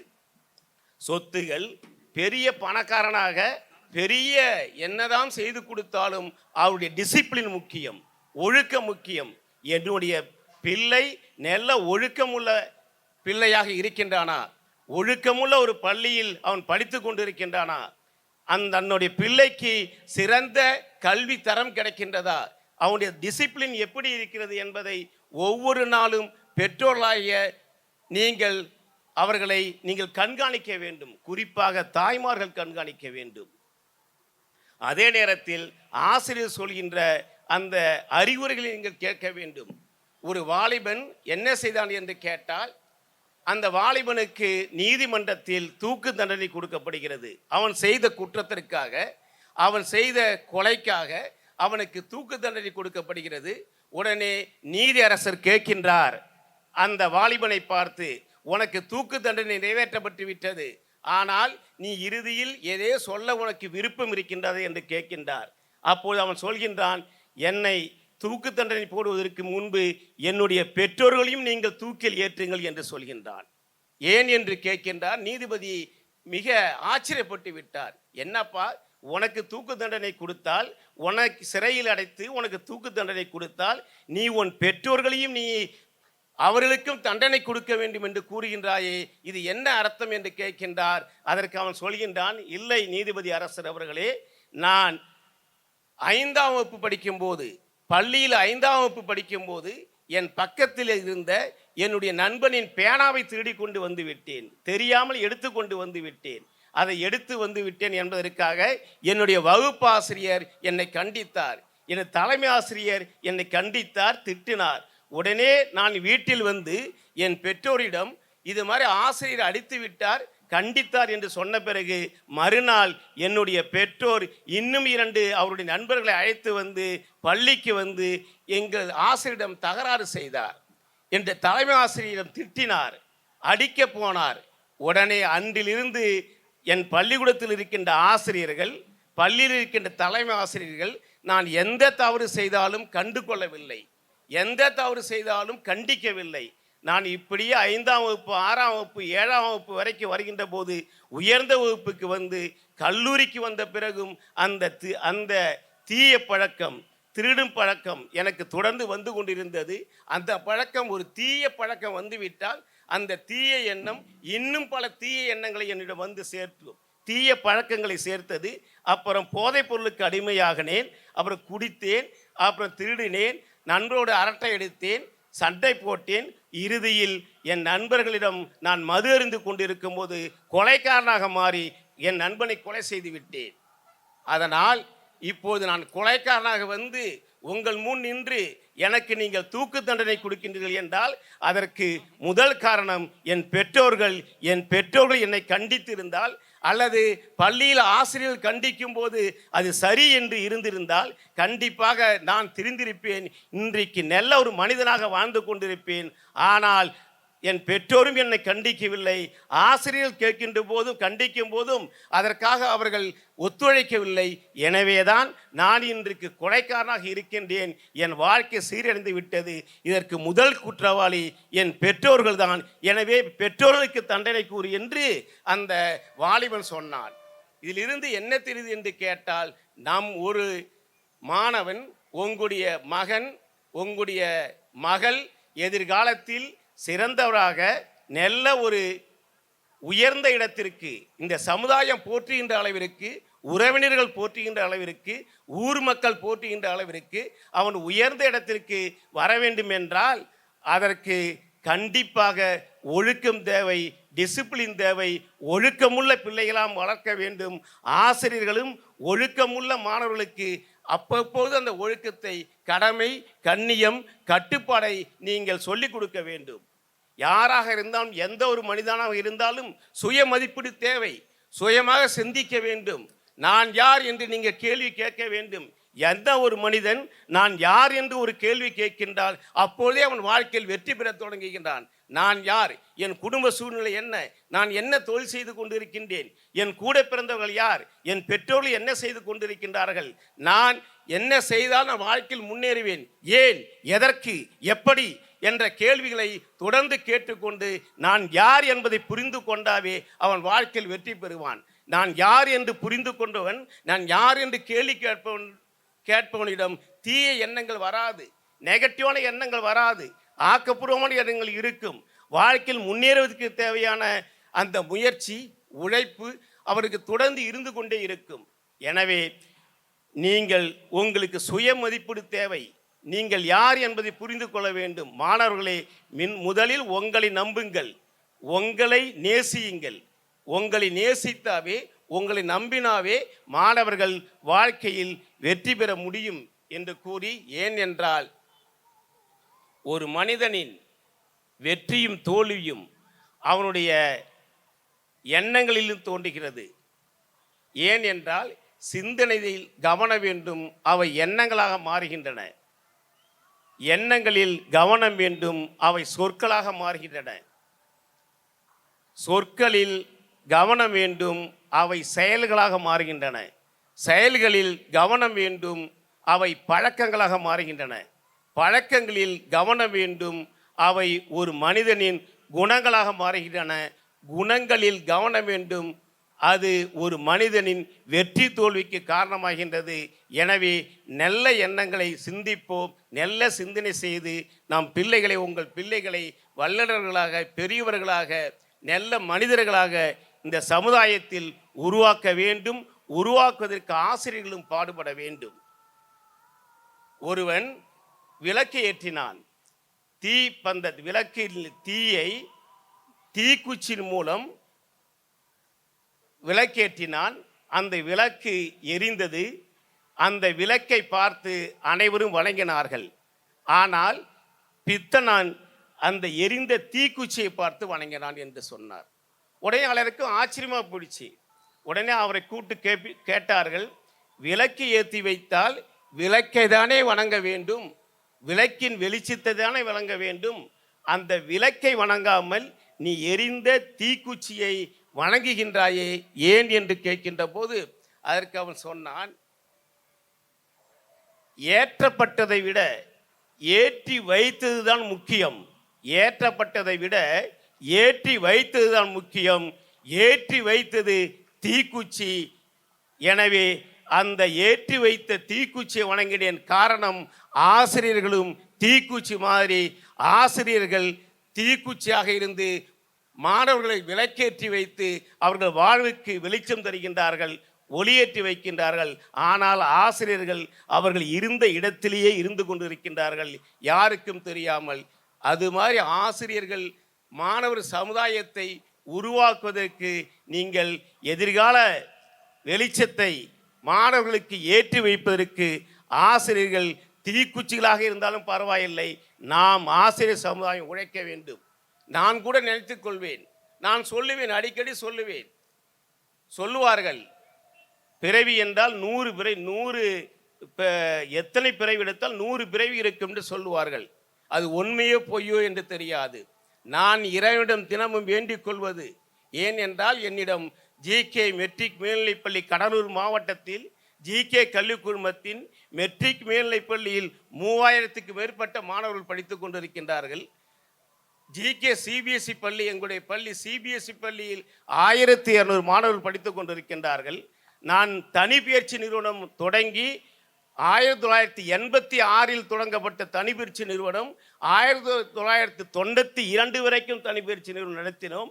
சரவணன் கூட இங்கு இருக்கின்ற சரவடி சரவணன் அவர்கள் ஒத்த வயது உள்ள மாணவர்கள், அவர்களை விட இன்னும் வயது முதிர்ந்தவர்கள் எல்லாம் என்னிடம் படித்து இப்போது 4வது தலைமுறையாக அவருடைய பேரை பிள்ளைகள் படித்து கொண்டிருக்கின்றது. நான் இறைவனிடம் வேண்டிக் கொள்வது, இறைவா, நான் எத்தனை பிறவி எடுத்தாலும், சொல்லுவார்கள், எத்தனை பிறவி எடுத்தாலும் அத்தனை பிறவியிலும் நான் ஆசிரியர்களாகவே பிறக்க வேண்டும். இந்த மாணவர்களுக்கு நான் என் தொண்டை செய்ய வேண்டும், கடமையை செய்ய வேண்டும் என்று வேண்டிக் கொள்வேன். அந்த உணர்வோடு இந்த பள்ளி ஆசிரியர்களும் இருக்க வேண்டும் என்று கூறி இந்த பள்ளி மேலும் மேலும் வளர வேண்டும். என்னுடைய சம்பந்தி செல்வம் அவர்கள் மிகவும் அன்பானவர், அதே நேரத்தில் மிகவும் கொஞ்சம் தன்னுடைய கொள்கையில் விடாப்புடியாக இருப்பார். ஒரு மாணவர் சமுதாயத்திற்கு என்ன செய்ய வேண்டும், எந்த நேரத்தில் எதை செய்ய வேண்டும், எப்படி செய்ய வேண்டும், அவர்களுக்கு என்னென்னலாம் செய்தால் இந்த மாணவர்களை நாம் நல்ல நிலைமையில் உருவாக்க முடியும் என்று இந்த கிராமப்புற பகுதியில் இந்த பள்ளியை தொடங்கி நடத்தி கொண்டிருக்கின்ற என்னுடைய சம்பந்தியும் அவருடைய குடும்பமும் மேலும் வளர்ந்து இந்த கல்விக்கு மாணவர் சமுதாயத்துக்கு தொண்டு செய்ய வேண்டும் என்று வாழ்த்தி, அதற்கு எல்லாம் வல்ல இறைவன் வந்திருக்கின்ற பெற்றோர்களுக்கும் மாணவர்களுக்கும் இந்த பள்ளி நிர்வாகத்திற்கும் சம்பந்திக்கும் ஆசிரியர்களுக்கும் நல்ல உடலத்தையும் ஆக்கத்தையும் ஊக்கத்தையும் உற்சாகத்தையும் தன்னம்பிக்கையும் விடாமுயற்சியும் நினைவாற்றலையும் இறைவன் கொடுக்க வேண்டும் என்று இறைவனை வேண்டி வாழ்த்தி விடைபெறுகிறேன். நன்றி, வணக்கம். நன்றிகள் சார். நாயகர், பெரும் பேச்சாளர், அரும்பெரும் நமது சிறப்பு விருந்தினர் பற்றிய சிறிய அறிமுக உரை. சாரோட பேரு SS சரவணன், புனை பெயர் சரவடி சரவணன், MSc பிஎட் PGDCA. இவருடைய பணி நிர்வாக இயக்குனர், சரவடி என்டர்டைன்மெண்ட், சின்னத்திரை நடிகர், மேடை பேச்சாளர், பலகுரல் கலைஞர், கவிஞர், நடிகர், வசனகர்த்தா, இயக்குனர், தன்னம்பிக்கை பேச்சாளர், எழுத்தாளர், நிகழ்ச்சி அமைப்பாளர், ஊடகவியலாளர், Vijay TV, Sun TV, Kalaignar TV, Makkal TV, Zee Tamil, Aditya, Polimer, Raj TV என பல தொலைக்காட்சிகளில் நிகழ்ச்சிகள் செய்திருப்பது குறிப்பிடத்தக்கது. வேந்தர் டிவியில் காமெடி சூப்பர் ஸ்டார் என்ற நகைச்சுவை நிகழ்ச்சியில் நடுவர், 1000க்கும் மேற்பட்ட மேடை நிகழ்ச்சிகள், சிங்கப்பூர், இலங்கை உள்ளிட்ட வெளிநாடுகளிலும் நிகழ்ச்சிகள், இந்தியாவில் கொல்கத்தா, மும்பை, கேரளா, கர்நாடகா, ஆந்திரா மற்றும் தமிழ்நாட்டின் அனைத்து முக்கிய ஊர்களிலும் மேடை நிகழ்ச்சிகள், பள்ளி கல்லூரி மாணவர்களுக்கு உன்னால் முடியும் என்ற தன்னம்பிக்கை நிகழ்ச்சிகள் மற்றும் மாணவர்களின் மன உளைச்சலை போக்கும் நகைச்சுவை நிகழ்ச்சிகள், விஜய் டிவி கலக்கப்போவது யாரு நிகழ்ச்சியில் சீசன் 2, சீசன் 3, சீசன் 4 என தொடர்ச்சியாக கலந்து கொண்டு காமெடி கிங் பட்டம் பெற்றுள்ளார் என்பது குறிப்பிடத்தக்கது. கலக்க போவது யாரு சீசன் 3 போட்டியில் இறுதி போட்டியில் Sivakarthikeyan title winner, Saravanan sir அவர்கள் டைட்டில் ரன்னர் என்பது குறிப்பிடத்தக்கது. பயமாயிருக்கு என்ற தமிழ் திரைப்படத்தில் நகைச்சுவை உதவி வசனகர்த்தா, பல குறும்படங்களிலும் விளம்பர படங்களிலும் நடித்திருக்கும் அனுபவம் அவருக்கு உண்டு. ஜி தமிழ் தொலைக்காட்சியில் வருத்தப்படாத வாலிபர் சங்கம் என்ற நிகழ்ச்சியில் script writer, associate director, constant trainer, G Tamil தொலைக்காட்சியில் ஜூனியர் சீனியர் நிகழ்ச்சியில் ஸ்கிரிப்ட் ரைட்டர், வேந்தர் டிவியில் உன்னால் முடியும் விஜி மற்றும் காமெடி சூப்பர் ஸ்டார் நிகழ்ச்சியின் ஸ்கிரிப்ட் ரைட்டர், காட்டுமன்னார் கோவில் நகைச்சுவை மன்றத்தின் தலைவர் மற்றும் தமிழ்ச்சங்கத்தின் துணை செயலாளர், பேச்சு திறமையால் சிங்கப்பூர் தமிழர் பெருவிழாவில் 2007ஆம் ஆண்டில் சரவடி என்ற புனைப்பெயர் பெற்றார். விஜய் டிவியில் காமெடி கிங் பட்டம் பெற்றுள்ளார். மருதநில மைந்தர்கள் மன்றம் பாராட்டி வழங்கிய பன்முக கலைஞர் விருது பெற்றுள்ளார். கொல்கத்தா பாரதி தமிழ்ச்சங்கம் வழங்கிய நகைச்சுவை தென்றல் பட்டம் பெற்றுள்ளார். காட்டுமன்னார் கோவில் நூலகம் பாராட்டி வழங்கிய பேச்சு புயல் பட்டம் பெற்றுள்ளார். காட்டுமன்னார் கோவில் தமிழ்ச்சங்கம் இவரது திறமையை பாராட்டி மகள் தமிழ் பட்டம் பெற்றுள்ளார் என்பது குறிப்பிடத்தக்கது. தனியார் பள்ளியில் கணித ஆசிரியராக 5 ஆண்டுகளும், தனியார் கல்லூரியில் விரிவுரையாளராக 6 ஆண்டுகளும் மிகச் சிறப்பாக பணியாற்றியிருக்கிறார் என்பது குறிப்பிடத்தக்கது. இத்தனை புகழுக்கும் பெருமைக்கும் உரியவர் நமது அரும்பெரும் சிறப்பு விருந்தினர், இன்றைய நிகழ்ச்சியின் சிறப்பு விருந்தினர் சரவடே SS சரவணன் சார் அவர்கள் என்பது பெருமைக்கும் புகழுக்கும் உரியது. நன்றிகள் சார். வின்னர் விகாஸ் வெற்றி கொடி கட்டி பறந்துகிட்டு இருக்கு. ஸோ அந்த நிறுவனத்தில் என்னை அழைத்தமைக்கு மிகப்பெரிய நன்றியை தெரிவித்துக் கொண்டு நிகழ்ச்சிக்குள்ளே போயிடலாமா? நாங்கள் எங்கள் பிள்ளைங்களோட பர்ஃபார்மன்ஸ் எல்லாம் பார்க்கறதுக்கு ரொம்ப ஆர்வமாக உட்காந்துருக்கோம். நீங்கள் சிறப்பு விருந்தினர்களாக கூட்டு வந்து சிறப்பு உரையாட்டிட்டு இருக்கீங்களே, அதானே சார் உங்கள் மைண்ட் வாய்ஸு? ரொம்ப ஷார்ட்டாக முடிச்சிடுறேன், ரொம்ப நேரம்லாம் எடுத்துக்கல. ஏன்னா நானும் பசங்களுடைய பர்ஃபார்மன்ஸ்லாம் பார்க்கறதுக்கு ரொம்ப ஆர்வமாக இருக்கேன். நேரடியாக நிகழ்ச்சிக்குள்ளே போயிருக்கலாம். அன்பிற்கினிய உறவுகளை ஒன்றாக்கி உயிர்மை எழுத்துக்கள் 2 சேர்த்து இனிதான ஏலிசை நாடகம் 3ஓடு ஈடில்லா வேதங்கள் 4 படைத்து நிலத்தை 5 ஆக்கி சுவையை 6 ஆக்கி இசையை 7 ஆக்கி 8 திக்கும் கொட்டுமுரசா 8படி 8 தொகையால் எடுத்து கூறி நன்னூலில் நவமணி பூட்டி அதில் நவரசம் காட்டி 10 பாட்டு எடுத்து 12 துறமுறைகள் வந்த 11 கீழ்கணக்கு நூல்களிலே இன்னா 40 இனிவை 40 என 40 பாடல்களால் சமூக நல் கருத்துக்களை கூறி 64 கலைகள் அமைத்து 96 சிற்றிலக்கியங்களால் 133 அதிகாரங்கள் மூலம் இந்த உலகுக்கே வல்லமை சொல்லும் வள்ளுவனின் 1330 குரல் பாக்களோடு 4000 திவ்ய பிரபந்தம் அளிச்ச 10,000 கவிதைகளை முத்தாக வழங்கிய சத்தான கவிஞன் கம்பனுக்கு ஈடாக யார் மிக வித்தாகவில்லை என கெத்தாக கூறி நான் சொத்தாக நினைக்க என் தாய்மொழி என் தமிழுக்கு முத்தான முதல் வணக்கத்தினை கூறி எனது இணைய உரையை துவக்குவதில் பெருமகிழ்ச்சி அடைகின்றேன். ஒரு அற்புதமான கல்வி நிறுவனம், பெயர்லேயே வின்னர். அந்த வின்னர் கல்வி நிறுவனத்தில் பேசுவதற்கு நல்லதொரு வாய்ப்பினை எனக்கு வழங்கிய பள்ளியினுடைய தாளாளர் நிர்வாகி அவர்களுக்கு ஒரு நெஞ்சார்ந்த நன்றியை தெரிவித்து, இந்த இடத்துல என்னை அறிமுகம் செய்து சன்னுக்கு சண்டே கிடையாது, எங்களுடைய குமாரராஜா சாரோட உழைப்புக்கு எண்டே கிடையாது. நான்லாம் அவரை வந்து ஒரு 35 ஆண்டு காலமாக, எனக்கு 46 வயசு ஆகுது, கிட்டத்தட்ட ஒரு 10 வயசுலேருந்து சாரோடைய டியூஷன் சென்டரில் அவங்க எங்கள் ஃப்ரெண்ட்ஸுங்கெல்லாம் படிக்கும் போதுலேருந்து சாரை பார்த்துட்டு இருக்கேன். அவருடைய உழைப்பு இன்றைக்கி கூட நான் அந்த ஸ்கூலோட பிரின்ஸ்பால்கிட்ட சொல்லும்போது, ஜிகே சார் வந்து பார்த்தீங்கன்னா பொருளாதாரத்தில் எவ்வளோ உயரத்தில் இருக்காங்க. அவங்க நினச்சிருந்தா வீட்டிலேருந்து ஓய்வுலேயே இருக்கலாம். காலையில் 6 மணிக்கு அவருக்கு ஒரு இன்விடேஷன் வைக்க போகும்போது கூட ஸ்கூலோடைய வளாகத்தில் தான் உட்காந்துருப்பாங்க. இரவு 10 மணிக்கு போகும்போது அங்கே நைட் ஸ்டடின்னு சொல்லி 10 பசங்களை உட்கார வச்சு ஒரு கிளாஸ் ரூம்லேயும் ஆல் ரவுண்ட்ஸ்லேயே இருப்பாங்க. இன்றைக்கி நம்மளுடைய வின்னர் விகாஸருடைய தாளாரால் சொல்லும்போது அவருடைய கடின உழைப்புங்கன்னு, அதான் வந்து சன்னுக்கு சண்டே கிடையாது, எங்களுடைய குமாரராஜா சாருடைய உழைப்புக்கு எண்டே கிடையாது. ஸோ என்னை அறிமுகம் செய்து வைத்தமைக்கு ஒரு மிகப்பெரிய நன்றி. கருவாகி உருவாகி மனிதனாக அறிமுகமாகி இந்த உலகத்தில் இந்திய தினம் வரைக்கும் பேசிகிட்டு இருக்கேன்னா என்னுடைய தாய் தந்தைக்கு ஒரு மிகப்பெரிய நன்றி. என் கரம் பிடித்த நாள் முதல் என்னுடைய சுகதுக்கங்களில் என்னோட கஷ்டப்படும் போதெல்லாம் நான் எத்தனையோ பள்ளிகளில் போய் தன்னம்பிக்கை பேசினாலும் நான் தோண்டு போகும்போது எனக்கு ஒரு தன்னம்பிக்கையை கொடுத்து என்னோட வாழ்க்கை பக்கபலமாக இருக்கிற எனது மனைவிக்கு ஒரு மிகப்பெரிய நன்றி. நீங்களாம் பொண்டாட்டிக்கெலாம் நன்றி சொல்கிறாரு, வித்தியாசமாக இருக்காரு நீங்கள் யோசிக்கலாம். அப்படி கிடையாது. உண்மையிலேயே இன்னைக்கு நான் வந்து பல ஊர்கள்லையும் பல நிகழ்ச்சிகளுக்கும் ஒவ்வொரு நாளும் ரவுண்ட்ஸ்லேயே இருந்துட்டு இருக்கேன்னா எனது குடும்பத்தை வந்து மிக சிறப்பாக பார்த்துக்கிறவங்களும் அவங்க நன்றி சொல்லணுமா இல்லையா? என்னுடைய பிள்ளைகளை நல்லா சிறப்பாக படிக்க வச்சு அவங்க கவனிச்சிக்கிறாங்கன்னா அந்த நன்றி சொல்லணுமா இல்லையா? அதுக்காக தான் அந்த நன்றி. அதற்கு அடுத்தபடியாக இந்த பள்ளியில் ஒரு அற்புதமான ஆசிரியர்கள். பள்ளியில் வந்து ஒரு வாரத்துக்கு முன்னிலேருந்து இந்த பள்ளியை பற்றி நான் விசாரித்தேன், யூடியூப்பில் பார்த்தேன், நிறைய விஷயங்களை கேதர் பண்ணேன். ரொம்ப அருமையான ஒரு பள்ளி, இயற்கை சூழலில் காற்றோட்டமாக அந்த பள்ளியோட இன்ஃப்ராஸ்ட்ரக்சரே எனக்கு ரொம்ப பிடிச்சிருந்துச்சி. ஒரு காலேஜுக்குள்ளே வந்த மாதிரி ஒரு ஃபீல். கொடுத்து வச்ச பெற்றோர்கள் நீங்களாம், கொடுத்து வைத்த பிள்ளைகள் இந்த பள்ளியில் படிக்கக்கூடியவங்க. நம்மளுடைய ஜிகே சார் சொன்ன மாதிரி அன்ன சத்திரம் 1000 நாட்டல், ஆலயம் 16,000 நாட்டல், அதையும் தாண்டி அன்னையாவிலும் புண்ணியம் கோடி ஆகிய ஒரு ஏழைக்கு கல்வி புகுத்தல் அப்படின்னு சொன்னாங்க. அது ஏழைங்கிறது வந்து பணம் காசில் கிடையாது, ஆனால் கல்வியில் ஏழையாக இருப்பவர்கள், கல்வி அறிவில் ஏழையாக இருக்கக்கூடியவர்களுக்கு இங்கே ஒரு அற்புதமான அறிவை கொடுத்து கொண்டிருக்கின்ற வின்னர் விகாஸ் பள்ளியில் பணியாற்றக்கூடிய ஆசிரியர்களுக்கு ஒரு மிகப்பெரிய நன்றி. நான் எந்த ஒரு மேடையில் போனாலும் 2 தொழிலை வந்து ரொம்ப உயர்வாக சொல்வேன்.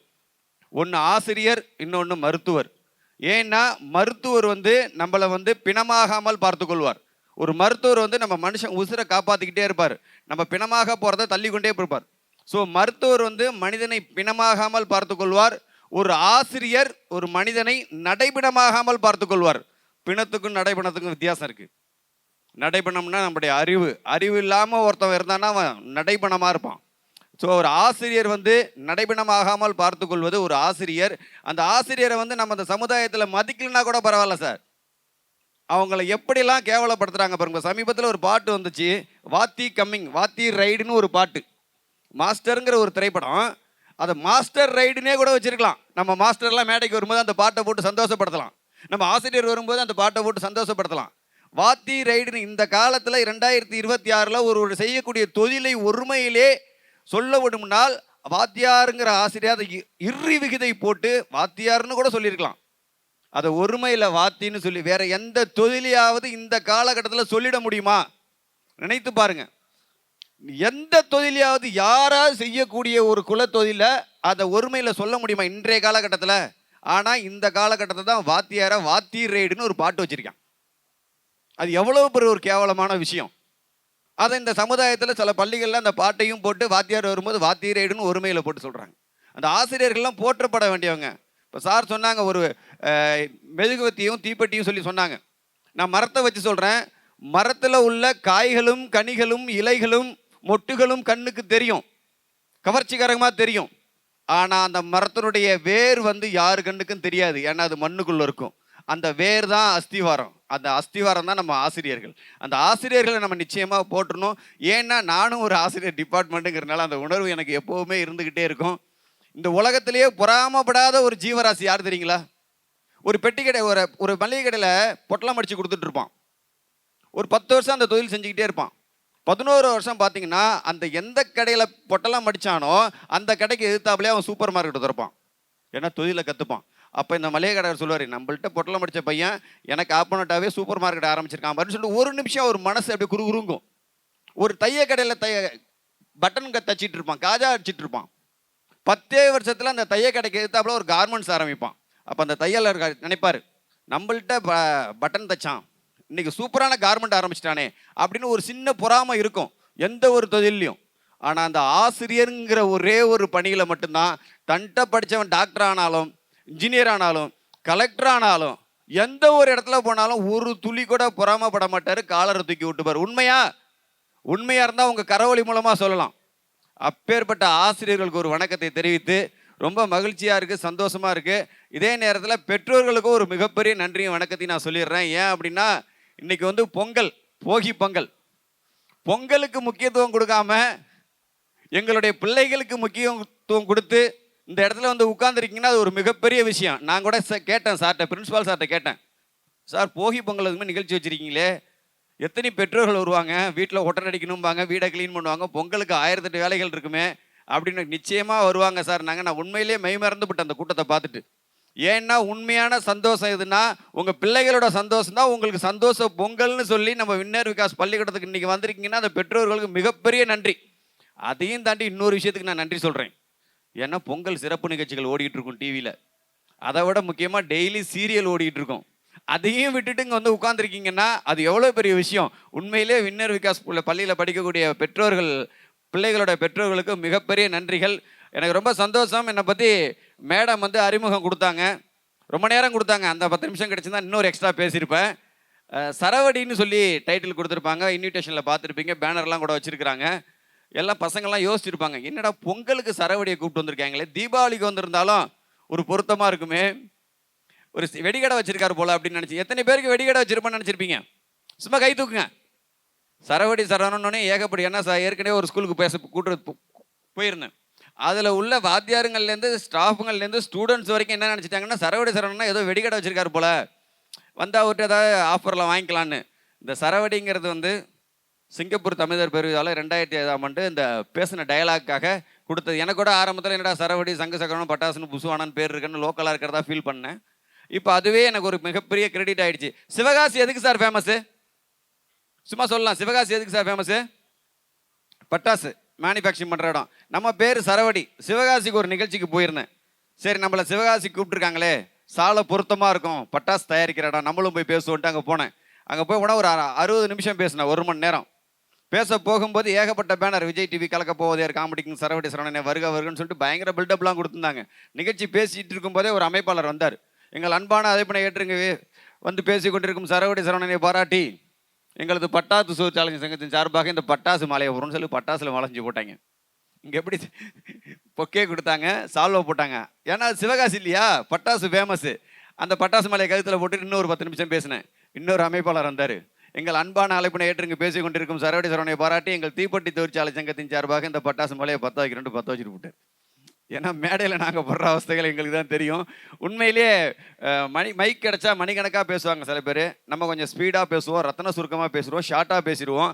ஏன்னா ஒரு சில பேச்சாளர்கள்லாம் மைக்கை பிடிச்சாங்கன்னா, காகத்தை பாருங்கள் எவ்வளவு ஒற்றுமையாக இருக்கிறது, யானையை பாருங்கள் எவ்வளவு வலிமையாக இருக்கிறது, எறும்பை பாருங்கள் எவ்வளவு சுறுசுறுப்பாக இருக்கிறது, நாய்க்குட்டியை பாருங்கள் எவ்வளவு நன்றியோடு இருக்கிறதுனா.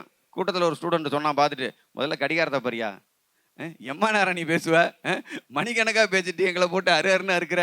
அதுக்கு உடனே அந்த பேச்சாளர் சொன்னார், இல்லைப்பா நான் பேசுகிற ஆர்வத்தில் இன்ட்ரெஸ்ட்ல மூழ்கிட்டேன்னா அங்கே இருந்த கடிகாரத்தை பார்க்கல, டைம் பார்க்கலன்றார்.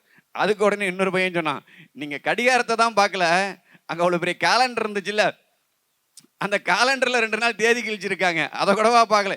மணிக்கணக்காக பேசுகிறது போய் 4 கணக்காக பேசிகிட்டு இருக்காரு. ஸோ அப்படிலாம் இல்லாமல் இங்கே நான் வந்து பேசும்போது ரொம்ப அமைதியாக அப்படியே குறுகுறுன்னு எனக்கு உங்களுக்கு ஏதோ வாக்கிய தகராறு இருக்கிற மாதிரியே பார்த்துக்கிட்டு இருக்கீங்க. அப்படிலாம் இல்லை, முகத்தில் ஒரு புன்னகையை அப்பப்போ வெளிப்படுத்துறீங்க. கைகளை தட்டலினாலும் கைகளை வந்து நீங்கள் கஞ்சத்தனம் இல்லாமல் தட்டலாம். ஏன்னா எங்களை மாதிரி கலைஞர்களுக்கு வந்து தங்கத்தட்டு வெள்ளத்தட்டை விட உங்களுடைய அன்பான கைத்தட்டுகள் தான் முக்கியம். ஏன்னா இது உங்களை பார்த்தோன்னே எனக்கு ஒரு நிகழ்ச்சிக்கு போன ஞாபகம் வந்துச்சு. என்ன அப்படின்னா, ஒரு நிகழ்ச்சிக்கு போய் பேசுகிறேன் சார், அப்படியே உட்காந்துருக்காங்க சார், பிரம்ம ஞான சபைக்கு வந்த மாதிரி அமைதியாக உட்காந்துருக்காங்க. ஒரு சில ஆண்கள்லாம் தங்களோட கல்யாண சீடி எடுத்து பார்க்குற மாதிரியே அப்படியே சோகமாக உட்காந்துருக்காங்க.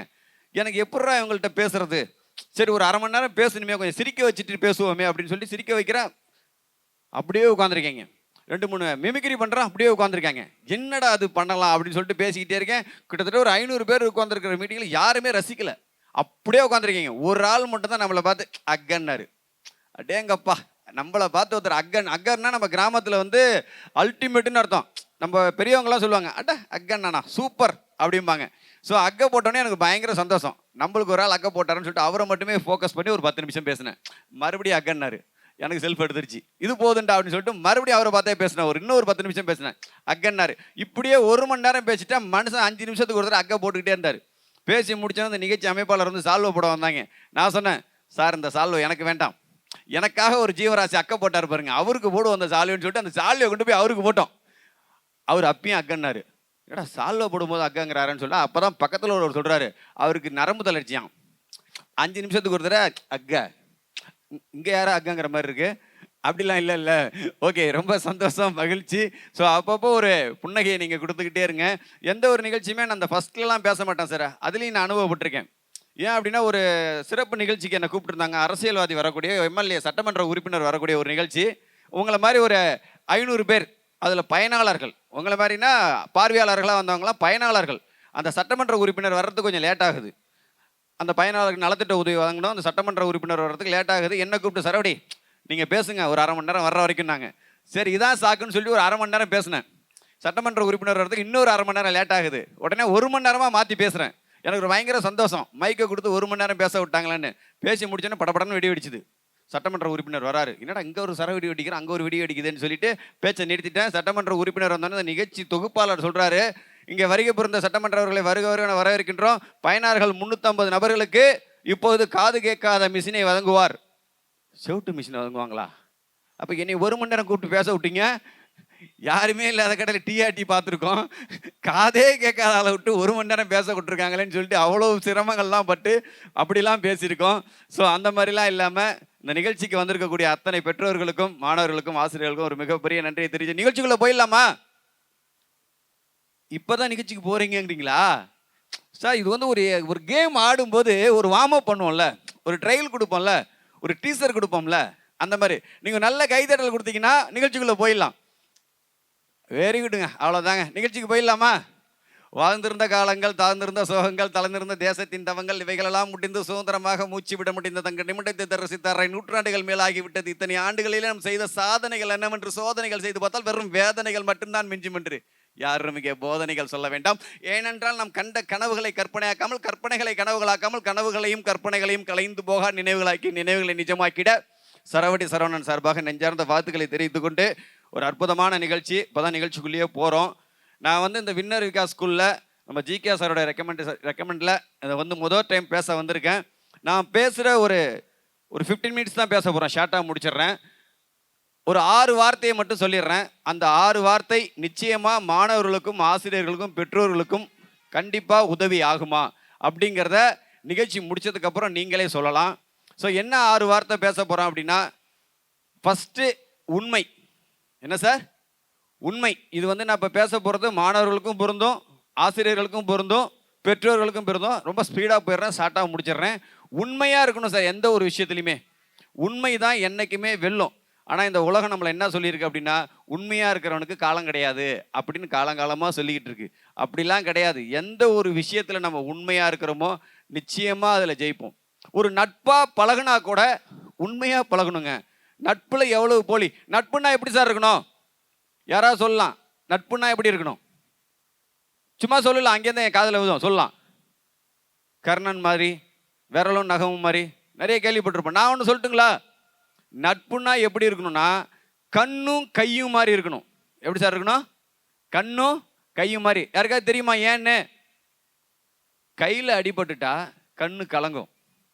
கண்ணு கலங்குச்சுன்னா கை போய் தொடச்சி விடும். யாரும் உச்சி கொட்டு அக்க போடுற மாதிரி இருக்கு. ஓகே, அதாவது நட்புன்னா அப்படி இருக்கணும். உண்மையான நட்பு எப்படி இருக்குன்னா சார், நம்ம ஒரு காய்கறி மார்க்கெட்டுக்கு போவோம், நிறைய காய்கறிகள் வாங்குவோம். கத்திரிக்காய், பீன்ஸு, மாங்காய், பீட்ரூட்டு, உருளைக்கிழங்கு, கேரட்டு, தக்காளி, வெங்காயம், ஏகப்பட்டது வாங்குவோம். அது எல்லாத்தையும் ஒரு கூடையில் போட்டு எடுத்து வந்து வீட்டுக்கு கொண்டு வருவோம். கொண்டு வந்திருக்கும் போது அதில் 1-2 காய்கறி வீணாக போயிருக்கும். ஃபார் எக்ஸாம்பிள் ஒரு கேரட் வீணாக போயிருக்கும். அந்த கேரட் வீணாக போனால் நம்ம என்ன பண்ணுவோம்? அந்த கூடையில் வைக்க மாட்டோம். ஏன்னா அந்த வீணாக போன கேரட்டு மற்ற காய்கறிகளையும் சேர்த்து வீணாக்கிடும். அப்போ அந்த கேரட்டை தூக்கி வெளில போட்டுருவோம்.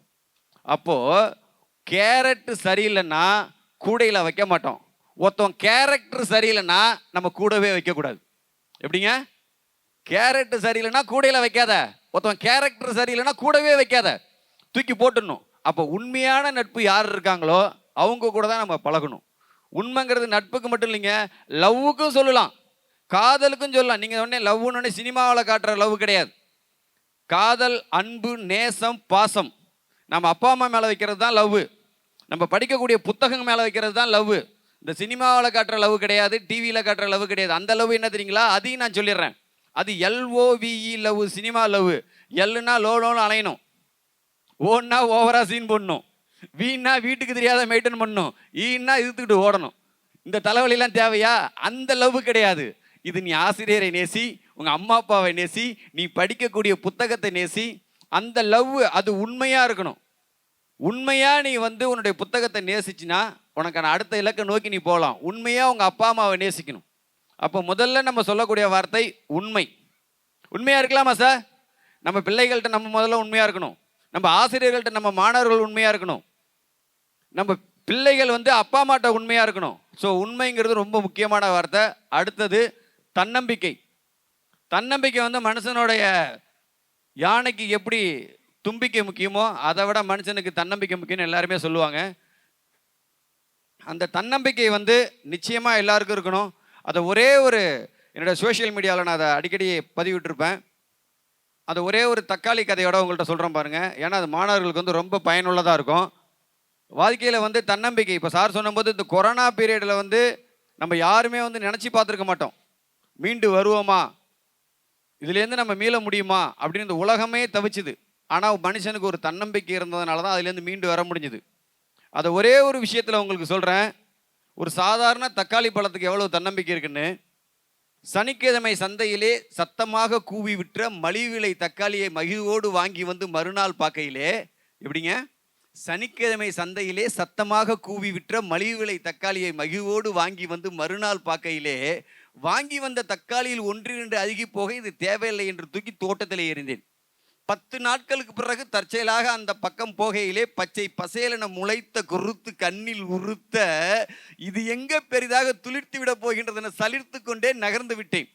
அழுகிய தக்காளியில் இருந்த விதைகளும் மண்ணில் இருந்த ஈரத்தன்மையும் ஒன்றோடு ஒன்று சங்கமிக்க, வருண பகவான் கருணையோடு நீர் பாய்ச்ச, கதிரவன் கனிவோடு வெப்பம் கொடுக்க, மண்ணில் இருந்த மண்புழுக்கள் குறுக்கும் நடக்குமாய் நடந்து அதற்கு பிராணம் கொடுக்க, 3 மாதத்தில் அந்த செடியில் தக்காளி பூத்து குலுங்கி சிரித்தது. நான் வீழ்வேன் என நினைத்தாயோ என்று என்னை பார்த்து கேட்பது போல இருந்தது. விழுந்தால் விதையாக விழ வேண்டும், எழுந்தால் விருட்சமாக எழ வேண்டும் என்பதனை இயற்கை அனுதினமும் நமக்கு ஏதேனும் ஒரு வகையிலே உணர்த்தி கொண்டுதான் இருக்கிறது. சாதாரண சட்டினிக்கும் சாம்பாருக்கும் படைக்கப்பட்ட தக்காளிக்கே இவ்வளவு தன்னம்பிக்கை இருக்கும்போது சாதிக்க பிறந்த மனிதனுக்கு எவ்வளவு தன்னம்பிக்கை இருக்க வேண்டும்? முடியாதுன்னு முடங்கிட்டா அது தரித்திரங்க. முடியும்னு முயன்று பாருங்க, நாளைக்கு அது சரித்திரம். அது உங்க பிள்ளைங்கள்ட்ட சொல்லுங்க, முடியாதுன்னு முடங்குனா அது தரித்திரம் தான், முடியும்னு முயற்சி பார்த்தா அது நாளைக்கு சரித்திரம். ஸோ அந்த தன்னம்பிக்கை வந்து நம்மளுக்கு இருக்கணும். அது மட்டும் இருந்துட்டா நம்மளோட வாழ்க்கையோட அடுத்த கட்டத்துக்கு எங்கே வேணால் போயிடலாம். ஸோ ஒரு வார்த்தையை முடிச்சிட்டேன், உண்மை. 2வது தன்னம்பிக்கை. 3வது வார்த்தை விடாமுயற்சி. சார் நான் 6 வாரத்தில் முடிச்சிடுறேன், அதிலே அடங்கிடும். மனுஷனை 8 பிரிச்சிக்காமாங்க வாழ்க்கையில். இந்த தன்னம்பிக்கையை வந்து 6 வாரத்தில் முடிச்சிடலாம். 3வது வார்த்தை விடாமுயற்சி. ஃபர்ஸ்ட் என்ன சார் சொன்னேன்? ஃபர்ஸ்ட் என்ன சொன்னேன் சார்? உண்மை. 2வது தன்னம்பிக்கை. 3வது விடாமுயற்சி. விடாமுயற்சிங்கிறது நம்ம திருப்பி திருப்பி திருப்பி திருப்பி ஒரு முயற்சி எடுத்துக்கிட்டே இருக்கணும் சார். முயற்சி எடுத்துக்கிட்டே இருந்தோம்னா கண்டிப்பாக நம்ம அச்சீவ் பண்ணலாம். இந்த விடாமுயற்சியோட மாணவர்களுக்கு கொஞ்சம் விடுமுயற்சியும் சொல்லி கொடுங்க. அவன்கிட்ட உள்ள கெட்ட பழக்கங்களை விடுறது, காலைல 7 மணி வரைக்கும் தூங்குறது, நைட்டு 11 மணி வரைக்கும் செல்லு பார்த்துக்கிட்டு இருக்கிறது, எப்போ போனாலும் வீட்டில் பார்த்தா டிவி பார்த்துக்கிட்டே இருக்கிறது, வாத்தியாரை மதிக்காமல் இருக்கிறது, கெட்ட கெட்ட ஃப்ரெண்ட்ஸுங்களோட சுற்றுறது, சமுதாயத்தில் உள்ள என்னென்ன கெட்ட பழக்கங்களோ அதெல்லாம் கற்று வச்சுக்கிறது. இப்படி விடாமுயற்சி அதோடு சேர்த்து அந்த கெட்ட பழக்கங்கள்லாம் விடக்கூடிய விடுமுயற்சியும் வச்சுக்கிட்டா நிச்சயமாக விடாமுயற்சி ஒரு நாள் கை கொடுக்கும். அஜித் ஒரு படத்தில் சொல்லுவார், தம்பி மயில் வாகனம் அந்த வெள்ளிக்கேட்டை இழுத்து மூடுப்பா அப்படின்னு சொல்லுவார். இழுத்து போட்டு உள்ளே போட்டு சாத்துவார். இன்னொரு படத்தில் சொல்லுவார், இந்த உலகமே உன்னை எதிர்த்தாலும் நீ ஒவ்வொரு சூழ்நிலையும் தோத்துருவோன்னு அலறினாலும் நீயா ஒத்துக்கிற வரைக்கும் உன்னை எங்கேயுமே ஜெயிக்க முடியாது, யாருமே தோக்கடிக்க முடியாதும்பார். விஜய் ஒரு படத்தில் சொல்லுவார், உசுப்பேத்துறவன்ட்ட உம்முன்னும் கடுப்பேத்துறவன்ட்ட கம்முன்னும் தான் வாழ்க்கை சும்மா ஜம்முன்னு இருக்கும்பார். அப்போ இந்த விடாமுயற்சி, நம்மளை விடாமுயற்சி பண்ணும்போது நம்மளை 4 பேர் கிரிட்டிசைஸ் பண்ணுவான். அதை எதையும் நம்ம கண்டுக்கவே கூடாது. நம்ம இலக்கை நோக்கி போயிட்டே இருக்கணும். தம்மா தொண்டு பிட்டு மேலே பசங்க நம்பிக்கை வைப்பாங்க. நம்ம ஸ்கூல்லலாம் பிட் அடிக்க வாய்ப்பே கிடையாது. ஃபுல்லாக கேமரா வச்சு செட் பண்ணி பர்ஃபெக்டாக இருக்கும். அரசு பள்ளியிலலாம் பார்த்தீங்கன்னா நாங்கள் படிக்கும்போதெல்லாம் பிட் அடிக்கிறது பயங்கர ஃபேமஸ். அதுக்கு கூட விஜய் படத்தில் ஒரு டைலாக் சொல்லியிருப்பார், கில்லி படத்தில், தம்மா தொண்டு பிளேடு மேலே வச்ச நம்பிக்கையே உன் மேலே உன் திறமை மேலே வச்சுருந்தா நீ மேட்ச்சில் ஜெயிச்சிருக்கலாம் பாரு. அதே தான் நானும் சொல்கிறேன், தம்மா தொண்டு பிட்டு மேலே வைக்கிற நம்பிக்கையை இந்த பிட்டு மூளை மேலே வச்சோம்னா கண்டிப்பாக நம்ம பிள்ளைங்க ஜெயிச்சிடலாம். ஸோ அதுக்கு என்ன வேணும்னா அந்த விடாமுயற்சி வேணும். அப்போ ஃபஸ்ட்டு ஒன்று சொன்னால் உண்மை, 2வது தன்னம்பிக்கை, 3வது விடாமுயற்சி, 4வது ஆர்வம். சார் இப்போ நான் பேசிகிட்டு இருக்கேன்னா ஆர்வமாக உட்காந்து ரசித்து கேட்டுக்கிட்டு இருக்கீங்க. அப்படியே என்னதான் அவர் சொல்கிறாரு, அந்த இன்ட்ரெஸ்ட். ஒரே ஒரு கொஷின் மட்டும் சார், இன்ட்ரெஸ்ட்டுக்கும் இன்வால்மெண்ட்டுக்கும் என்ன சார் வித்தியாசம்? இன்ட்ரெஸ்ட்டுக்கும் இன்வால்மெண்ட்டுக்கும். இன்ட்ரெஸ்ட்னா ஆர்வம், இன்வால்மெண்ட்னா ஈடுபாடு. அப்போ ஆர்வத்துக்கும் ஈடுபாடுக்கும் என்ன வித்தியாசம்? Simple sir. நம்ம பிள்ளைங்க காலையில் 5 மணிக்கு ஏஞ்சி நம்ம படிக்கணும் எக்ஸாமுக்கு, இல்லை 4 மணிக்கு வச்சுப்போம், 4 மணிக்கு ஏஞ்சி படிக்கணும் அப்படின்னு அலாரம் செட் பண்ணி படிக்கணும்னு நினைக்கிறான் பாருங்க, அதுதாங்க ஆர்வம். அந்த ஆர்வம் ஒருத்தொன்ட்டையும் இருக்கணும். 4 மணிக்கு அலாரம் வச்சு படிக்கணும் அப்படின்னு நினைக்கிறான் பாருங்க, அதுதான் ஆர்வம். அப்போ ஈடுபாடுனா என்னங்க? 4 மணி அலாரம் அடிக்கிறதுக்கு முன்னாடி தானா இவனுக்கு ஒரு விழிப்பு வரும் பாருங்க. அந்த அலாரம் அடிக்கிறதுக்கு முன்னாடி ஒரு விழிப்பு ஏஞ்சி படிப்பான் பாருங்க, அதுதான் ஈடுபாடு. நீங்கள் நினச்சி பாருங்க, சில நேரம் நம்ம ஊருக்கு வெளியூருக்கு போகும்போது காலையில் 4 மணி பஸ்ஸை பிடிக்கணும்னா கரெக்டாக நம்ம 3:45 நம்மள அறியாமல் ஏஞ்சிருவோம், 3:30க்கெலாம். ஏன்னா நம்ம சிந்தனை ஃபுல்லாக எதில் இருக்குன்னா அந்த பஸ்ஸை பிடிக்கணும், அந்த ஊருக்கு போய் சேரணும். அப்போது அந்த மனசுக்குள்ளே அந்த ஈடுபாடு உள்ளே இருந்துக்கிட்டே இருக்கு, நம்மளை தூங்க விடாமல். ஸோ ஆர்வத்துக்கும் அந்த ஈடுபாடுக்கும் உள்ள வித்தியாசம் தெரிஞ்சிட்டாலே நம்மளுக்கு ஆர்வம் ஆட்டோமேட்டிக்காக வந்துடும். ஸோ 4 வார்த்தை சொன்னேன் சார். ஃபஸ்ட்டு உண்மை, 2வது தன்னம்பிக்கை, 3வது விடாமுயற்சி, 4வது ஆர்வம். இந்த ஒரு டாப்பிக்லேயும் நான் 1/2 மணி நேரம் பேசுவேன். ஆனால் ஷார்ட்டாக முடிக்கணுங்கிறதுக்காக 4 வார்த்தை. ஆர்வம், இன்ட்ரெஸ்ட் முதல்ல இருக்கணும் சார். நம்ம பசங்களுக்கு கிளாஸ் ரூமில் போய் பார்த்தீங்கன்னா எதுலேயே இன்ட்ரெஸ்ட் காட்டுவான். ஆனால் ஆசிரியர் பாடம் நடத்தும் போது இன்ட்ரெஸ்ட் காட்டுவான்னா காட்ட மாட்டான். ஏன்னா அவனோட சிந்தனைகள் வந்து மாறிடும். தொலைக்காட்சி, சினிமா, கிரிக்கெட்டு. இன்றைக்கி வந்து முன்னாடியெல்லாம் நம்ம தலைமுறையெல்லாம் பேயை பார்த்து பயந்தோம். இப்போ வர்ற தலைமுறை வந்து ஏஐ பார்த்து பயப்படணும். ஏன்னா ஏஐ வந்து இன்றைக்கி வேறு லெவலில் ராட்சசன் மாதிரி வந்துக்கிட்டு இருக்கு. இன்றைக்கி நம்ம செல்ஃபோனை மட்டும் தான் சார் சொன்னாங்க, செல்லம் கொடுத்து வளங்க, பிள்ளைங்களுக்கு செல்லம் கொடுத்து வளங்க, அது தப்பு, செல்லம் கொடுத்து வளர்க்காதீங்கன்னாங்க. நீங்கள் செல்லம் கொடுத்து வளர்த்தா கூட பரவாயில்ல சார், செல்லை கொடுத்து வளர்க்காதீங்க. இனிமேல் செல்லம் கொடுத்து வளர்த்தா கூட நம்ம பிள்ளைங்க நம்ம மேலே பாசமாக இருந்துடும், அதை கூட மாற்றிடலாம் கொஞ்சம் கொஞ்சமாக. ஆனால் செல்லை கொடுத்து தயவு செய்து வளர்க்காதீங்க. அப்படியே நீங்கள் செல்லை கொடுத்தா கூட அவங்களுக்குன்னு தனி மெயில் ஐடி யூஸ் பண்ணி கொடுங்க. நல்லா புரிஞ்சுக்கிங்க, உங்களுடைய செல்ஃபோனை உங்கள் பிள்ளைகள்கிட்ட கொடுத்தீங்கன்னா, இது நிறைய பேருக்கு தெரியாது, உங்கள் மெயில் ஐடியில் உள்ள அக்கௌண்ட்டு போனால் கொடுக்காதீங்க. நீங்கள் ஃபேஸ்புக் பார்ப்பீங்க, இன்ஸ்டாகிராம் பார்ப்பீங்க, யூடியூப் பார்ப்பீங்க, எல்லா விஷயங்களும் நீங்கள் பார்ப்பீங்க. அதே இதில் சர்ச்சில் அது வந்துக்கிட்டே இருக்கும். உங்களுடைய மெயில் ஐடி இல்லாமல் அடிஷ்னலாக இன்னொரு மெயில் ஐடி ஓப்பன் பண்ணி அதில் பேரண்ட் கண்ட்ரோல் போட்டு அதில் ஒரு லாக் கொடுத்து எப்போ உங்கள் பிள்ளைகள்கிட்ட நீங்கள் செல்ல கொடுத்தாலும் அவங்க மெயில் ஐடியை மட்டும்தான் யூஸ் பண்ணணும் அப்படிங்கிற மாதிரி நீங்கள் கொடுக்கும்போதே கூகுளில் போய் மெயில் ஐடியை மாற்றிட்டிங்கன்னா ஆட்டோமேட்டிக்காக கண்ட்ரோல்லே இருக்கும். இதை தவிர்த்து நீங்கள் எவ்வளவு தான் ஃபோனை கொடுத்தீங்கனாலும் ஒரு செகண்ட் சார், நீ ஜஸ்ட்டு வந்து ரஜினி படத்தை பார்த்துருப்ப, ஜஸ்ட்டு வடிவேலுடைய காமெடியை பார்த்துருப்ப, சம்பந்தமே இல்லாமல் அட்வர்டைஸ்மெண்ட் உள்ளே வந்து ஊதும். அதை தடுக்கவே முடியாது. அதுக்கு ஒரே ஆப்ஷன் மெயில் ஐடி மட்டும்தான். கூகுள் அக்கௌண்ட்டில் கொடுக்கும்போதே அடிஷ்னலாக ஒரு அக்கௌண்ட் கொடுத்து அதை நீங்கள் கரெக்டாக பேரண்ட் கண்ட்ரோலில் கொடுத்துட்டிங்கன்னா, சரி அதுக்கு நானே கூகுள் ஐடியை ஓப்பன் பண்ணி பேரண்ட் கண்ட்ரோலில் கொடுத்துட்டீங்க அப்படின்னா நீங்கள் பார்க்கக்கூடிய ஃபேஸ்புக்கு, இன்ஸ்டாகிராம்லாம் பார்க்க முடியாது. அப்போ ஒன்று உங்கள் பிள்ளைகள் மட்டும்தான் அந்த ஃபோனை யூஸ் பண்ணலாம், அல்லது நீங்கள் மட்டும்தான் யூஸ் பண்ணலாம். அப்படி இல்லைன்னா மெயில் ஐடி ஓப்பன் பண்ணி கொடுங்க, அப்படி இல்லைன்னா ஃபோனையே கொடுக்காதீங்க. செல்லம் கொடுத்து வளர்த்தது போதும், செல்லை கொடுக்காம வளங்க. ஏன்னா அவங்களோட ஆர்வம் ஃபுல்லாக எதில் போயிடும் அப்படின்னா தேவையில்லாத வேறு சில விஷயங்கள். இன்றைக்கெல்லாம் வந்து மொபைல் ஃபோனில் கையில் வச்சுக்கிட்டு நம்ம என்ன பேசிக்கிட்டு இருக்கோமோ அதை கேப்சர் பண்ணி அது சம்மந்தப்பட்ட விளம்பரங்கள் வந்துட்டுருக்கோம். நம்ம இன்றைக்கி ஒரு கோர்ட்டை பற்றி பேசிகிட்டு இருக்கோம்னா அடுத்து நீங்கள் பார்க்கக்கூடிய அளவு கோர்ட்டு விளம்பரமாக வந்துட்டுருக்கோம். நீங்கள் ஒரு கிரிக்கெட் பேட்டை பற்றி பேசிகிட்டு இருக்கீங்கன்னா அடுத்த ஒரு 2 செகண்ட்லேயே ஆட்டோமேட்டிக்காக வாய்ஸ் சாப்டரில் எடுத்து அந்த பேட்டு சம்மந்தப்பட்டது வந்துட்டுருக்கும். அப்போது மிகப்பெரிய பகாசுரனாக இருக்கிறது எதுன்னு பார்த்தீங்கன்னா அந்த செல்லு. அந்த செல்லில் வந்து ஆர்வம் காட்டாமல் படிப்பில் ஆர்வம் காட்டுற மாதிரி நம்ம பிள்ளைகளை மாற்றணும். ஸோ 5 வார்த்தை சொல்லிட்டேன். எது சார்? உண்மை, சும்மா சொல்லுங்கள் முடிச்சிடுறேன். தன்னம்பிக்கை, விடாமுயற்சி, 4வது ஆர்வம். நல்லா ஆர்வமாக தான் இருக்கீங்க, இருந்தாலும் அதை விட பெரிய ஆர்வம் எங்கள் பிள்ளைங்களோட டான்ஸை பார்க்கணும். பாருங்க, மேக்கப்லாம் போட்டு ரெடியாக நிற்கிறாங்க. இன்னும் 2 வார்த்தை முடிச்சிடுறேன். ஏன்னா அந்த வார்த்தையை சொல்லி முடிச்சிட்டேன்னா ஒரு மகிழ்ச்சியாக போயிடும். ஸோ ஆர்வத்துக்கு அடுத்து குறிக்கோள் சார். வாழ்க்கையில் ஒரு குறிக்கோள் இருக்கணும். குறிக்கோள் இருந்தால் தான் நம்ம எய்மை நோக்கி போக முடியும். அந்த குறிக்கோள் இல்லைன்னா ஒன்றுமே பண்ண முடியாது. ஏன்னா நம்ம என்னவாக போகிறோம், எதற்காக வந்திருக்கோம், எதை நோக்கி ஒரு வண்டியை எடுத்து ஸ்டார்ட் பண்ணுறோம் அப்படின்னா எங்கே போக போகிறோம். இப்போ நம்ம பைபாஸில் போயிட்டுருப்போம், நம்ம ஒரு இலக்கை நோக்கி போயிட்டுருப்போம், இடையில ஒரு டீ சாப்பிடணுமேனு சொல்லிட்டு ஒரு ட்ராக்கில் வளைவோம். டீ சாப்பிட்டுட்டு மறுபடியும் அந்த ட்ராக்கை பிடிச்சி நம்ம போக வேண்டிய இடத்துக்கு போயிட்டுருக்கணும். ஆனால் டீ சாப்பிட்டுட்டு அங்கே ஒருத்தவங்களை பார்த்து பேசிட்டு அங்கேருந்து அடுத்த ரூட்டு போனோம்னா இலக்க போய் சேர முடியாது. இப்போ சார் சொன்னாங்க, ஒரு ஒட்டக கதை சொன்னாங்க. உதச்சி அந்த ஒட்டகத்தோட குட்டியை வளர்த்தாங்கன்னு. அது ஒரு கல்விங்கிற வாகனத்தை வச்சிங்க, வாகனத்தை உதச்சாதான் ஸ்டார்ட் ஆகும். நீங்கள் சொல்லலாம் உதைக்காமலே இப்போ கிக் ஷாட் வந்துச்சுன்னு, கிக்குங்க அதாவது செல்ஃப் ஷாட் வந்துச்சுன்னு. செல்ஃபுக்கு நீங்கள் ஒரு புஷ் பண்ணணும். என்ன செய்யணும் சார்? செல்ஃபுக்கும் ஒரு புஷ் பண்ணணும். ஒன்று உதைக்கணும், இல்லைன்னா புஷ் பண்ணணும். அப்போ தான் வாழ்க்கையில் அடுத்த கட்டத்துக்கு போக முடியும். அப்போ நம்மளுக்கு ஒரு குறிக்கோள் இருக்கணும். அந்த குறிக்கோளை நம்ம வச்சுக்கிட்டோம்னா நிச்சயமாக அடுத்த இலக்குக்கு போயிடலாம். ஸோ உண்மையாக இருக்கணும்னா, தன்னம்பிக்கையாக இருக்கணும்னா, விடாமுயற்சியாக இருக்கணும்னா, ஆர்வமாக இருக்கணும்னா, குறிக்கோளாக இருந்துட்டாலே போதும் சார். உண்மையான தன்னம்பிக்கையை விடாமுயற்சியோட ஆர்வமாக குறிக்கோளில் வச்சோம்னா நம்ம வாழ்க்கையில் நிச்சயமாக ஒரு மிகப்பெரிய மாற்றம் வரும். மாற்றம் சேஞ்சஸ் நெவர் சேஞ்சஸ்ன்னு சொல்லுவாங்க. மாற்றம் ஒன்று தான் அந்த உலகத்திலேயே மாறாதது. ஒன்றும் கிடையாது சார். நீங்கள் இன்றைக்கி பட்டாம்பூச்சி அழகாக இருக்கும், எல்லாருக்கும் பிடிக்கும் பட்டாம்பூச்சியை.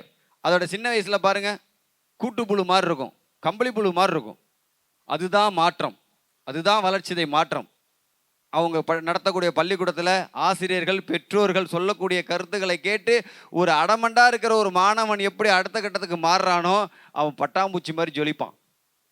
அதே மாற்றம் எப்படி இருக்குன்னு பார்த்தீங்கன்னா, தவக்கலையை பார்த்துருப்பீங்க. ஒரு தவளையை சின்ன வயசில் அழகாக மீன் குஞ்சு மாதிரி இருக்கும், தலைப்புரட்ட வடிவத்தில். அப்போ பார்க்கும்போது அதை வந்து மீன் குஞ்சுன்னு எடுத்து கொண்டு வந்து டப்பாவில் போட்டு வளர்த்தவங்களாம் இருக்கான். கொஞ்ச நாள்லேயே அது தவக்கலையாக மாறிடும். அதுதான் மாற்றம். அப்போது மீன் மாதிரி இருந்தது தவளையாக மாறுறதும், கம்பளி புழுவாக இருந்தது வண்ணத்து பூச்சியாக மாறுறதும் எதில் இருக்குன்னா மாற்றத்தில் தான் இருக்குது. அந்த மாற்றம் எப்படி வரும்னா, நான் சொன்ன இந்த 5 வார்த்தைகள் சொன்னீங்கன்னா 6வது வார்த்தை மாற்றம் வந்துடும். உண்மையாக இருக்கணும், தன்னம்பிக்கையோடு இருக்கணும், விடாமுயற்சியாக இருக்கணும், ஆர்வமாக இருக்கணும், குறிக்கோள் கண்டிப்பாக இருக்கணும். அப்படி இருந்துச்சுன்னா நிச்சயமாக அந்த மாற்றம் உங்களுக்கு வரும். இப்போ நான் பேசுனதுனால யாருக்காவது உதவி ஆகுமா? இப்போ நான் பேசுன உதவி ஆகுமா சார்? இப்போ நான் சொன்னதை அப்படியே சொல்லுங்களேன். உண்மையாக இருக்கணும், தன்னம்பிக்கையாக இருக்கணும், விடாமுயற்சியாக இருக்கணும், ஆர்வமாக இருக்கணும், குறிக்கோளாக இருக்கணும். அப்படியே அந்த வார்த்தைகளை முதல் வார்த்தையை போட்டிங்கன்னா உதவி ஆகுமான்னு வந்துடும். நிச்சயமாக வந்துடும். இப்போ நான் பேசுனதை வந்து எத்தனை பேர் இந்த காதால் வாங்கி இந்த காதால் விட்டீங்கன்னு தெரியாது. எனக்கு என்ன சந்தோஷம்னா, இந்த காதால் வாங்கி இந்த காதால் விட்டாலும் எனக்கு சந்தோஷம்தான். ஏன் அப்படின்னா, நீங்கள் காதலையே வாங்கலினா தான் எனக்கு கஷ்டம். இந்த காதால் வாங்கி இந்த காதால் விட்டீங்க அப்படின்னா, இந்த காதுலேருந்து இந்த காது வரைக்கும் ட்ராவல் பண்ணும்போது நடுவில் தான் அந்த பிரெயின் இருக்குது. அந்த மைக்ரோ செகண்டு உங்கள் பிரெயினை டச் பண்ணிட்டு போனால் போதும், என்னைக்காவது ஒரு நாள் எங்கேயோ ஒரு இடத்துல நிச்சயமாக பயன்படும். ஸோ அந்த ஒரு பேச்சை அவங்க கொடுக்கறதுக்கு ஒரு சூப்பரான வாய்ப்பை வழங்கிய நம்முடைய வின்னர் விகாஸ் பள்ளிக்கும் தாளாளர் அவர்களுக்கும் பிரின்ஸ்பால் அவர்களுக்கும் உங்கள் ஆசிரியர்களுக்கும் என்னை இங்கே அறிமுகம் செய்து வைத்த என்னுடைய ஆஸ்தான என்னுடைய வெல்விஷர், என்னுடைய வளர்ச்சிக்கு ஒரு மிகப்பெரிய மாற்றங்களை கொடுக்கக்கூடிய அன்பிற்குரிய பாசத்திற்குரிய ஜி.கே. ஐயா அவர்களுக்கும் இந்த இனிய நேரத்தில் ஒரு மிகப்பெரிய நன்றி.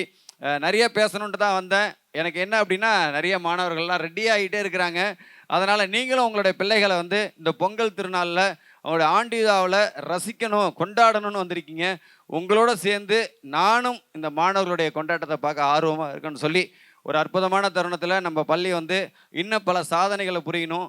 உங்களுடைய பெற்றோர்கள் வந்து அதுக்கு நிச்சயமாக சப்போர்ட் பண்ணணும்.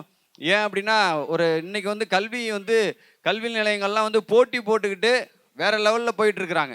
ஸோ அந்த இதுக்கெல்லாம் ஈடு கொடுத்து நம்ம பள்ளியிலையும் இன்ஃப்ராஸ்ட்ரக்சராக இருக்கட்டும், அடிப்படை கட்டமைப்பிலேருந்து நம்முடைய ஆசிரியர்களுடைய திறன்லேருந்து எல்லாத்தையுமே ரொம்ப சூப்பர்பாக கொண்டுட்டு போகிறதுனால தான் இந்த 15 ஆண்டுகள் சக்ஸஸ்ஃபுல்லாக பண்ணி இன்றைக்கி 16வது ஆண்டில் வெற்றிகரமாக கால் எடுத்து வச்சுருக்கிறாங்க. விரைவில் சார் சொன்ன மாதிரி இது வந்து ஒரு சீனியர் செகண்டரி ஸ்கூலாக வரணும் அப்படின்னு சொல்லி ஒரு வின்னர் அப்படிங்கிற பேருக்கு ஏற்ற மாதிரி இந்த வின்னர் விகாஸ் மிகப்பெரிய வளர்ச்சி அடையணும். நான் சாருடைய ரூமுக்கு போகும்போது சாருடைய புகைப்படம் அங்கே இருந்தது.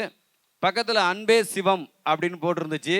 எனக்கு உண்மையிலேயே அன்பே சிவம்னு படிக்கும்போது அன்பே செல்வம் அப்படின்னு தான் எனக்கு படிக்க தோணுச்சு.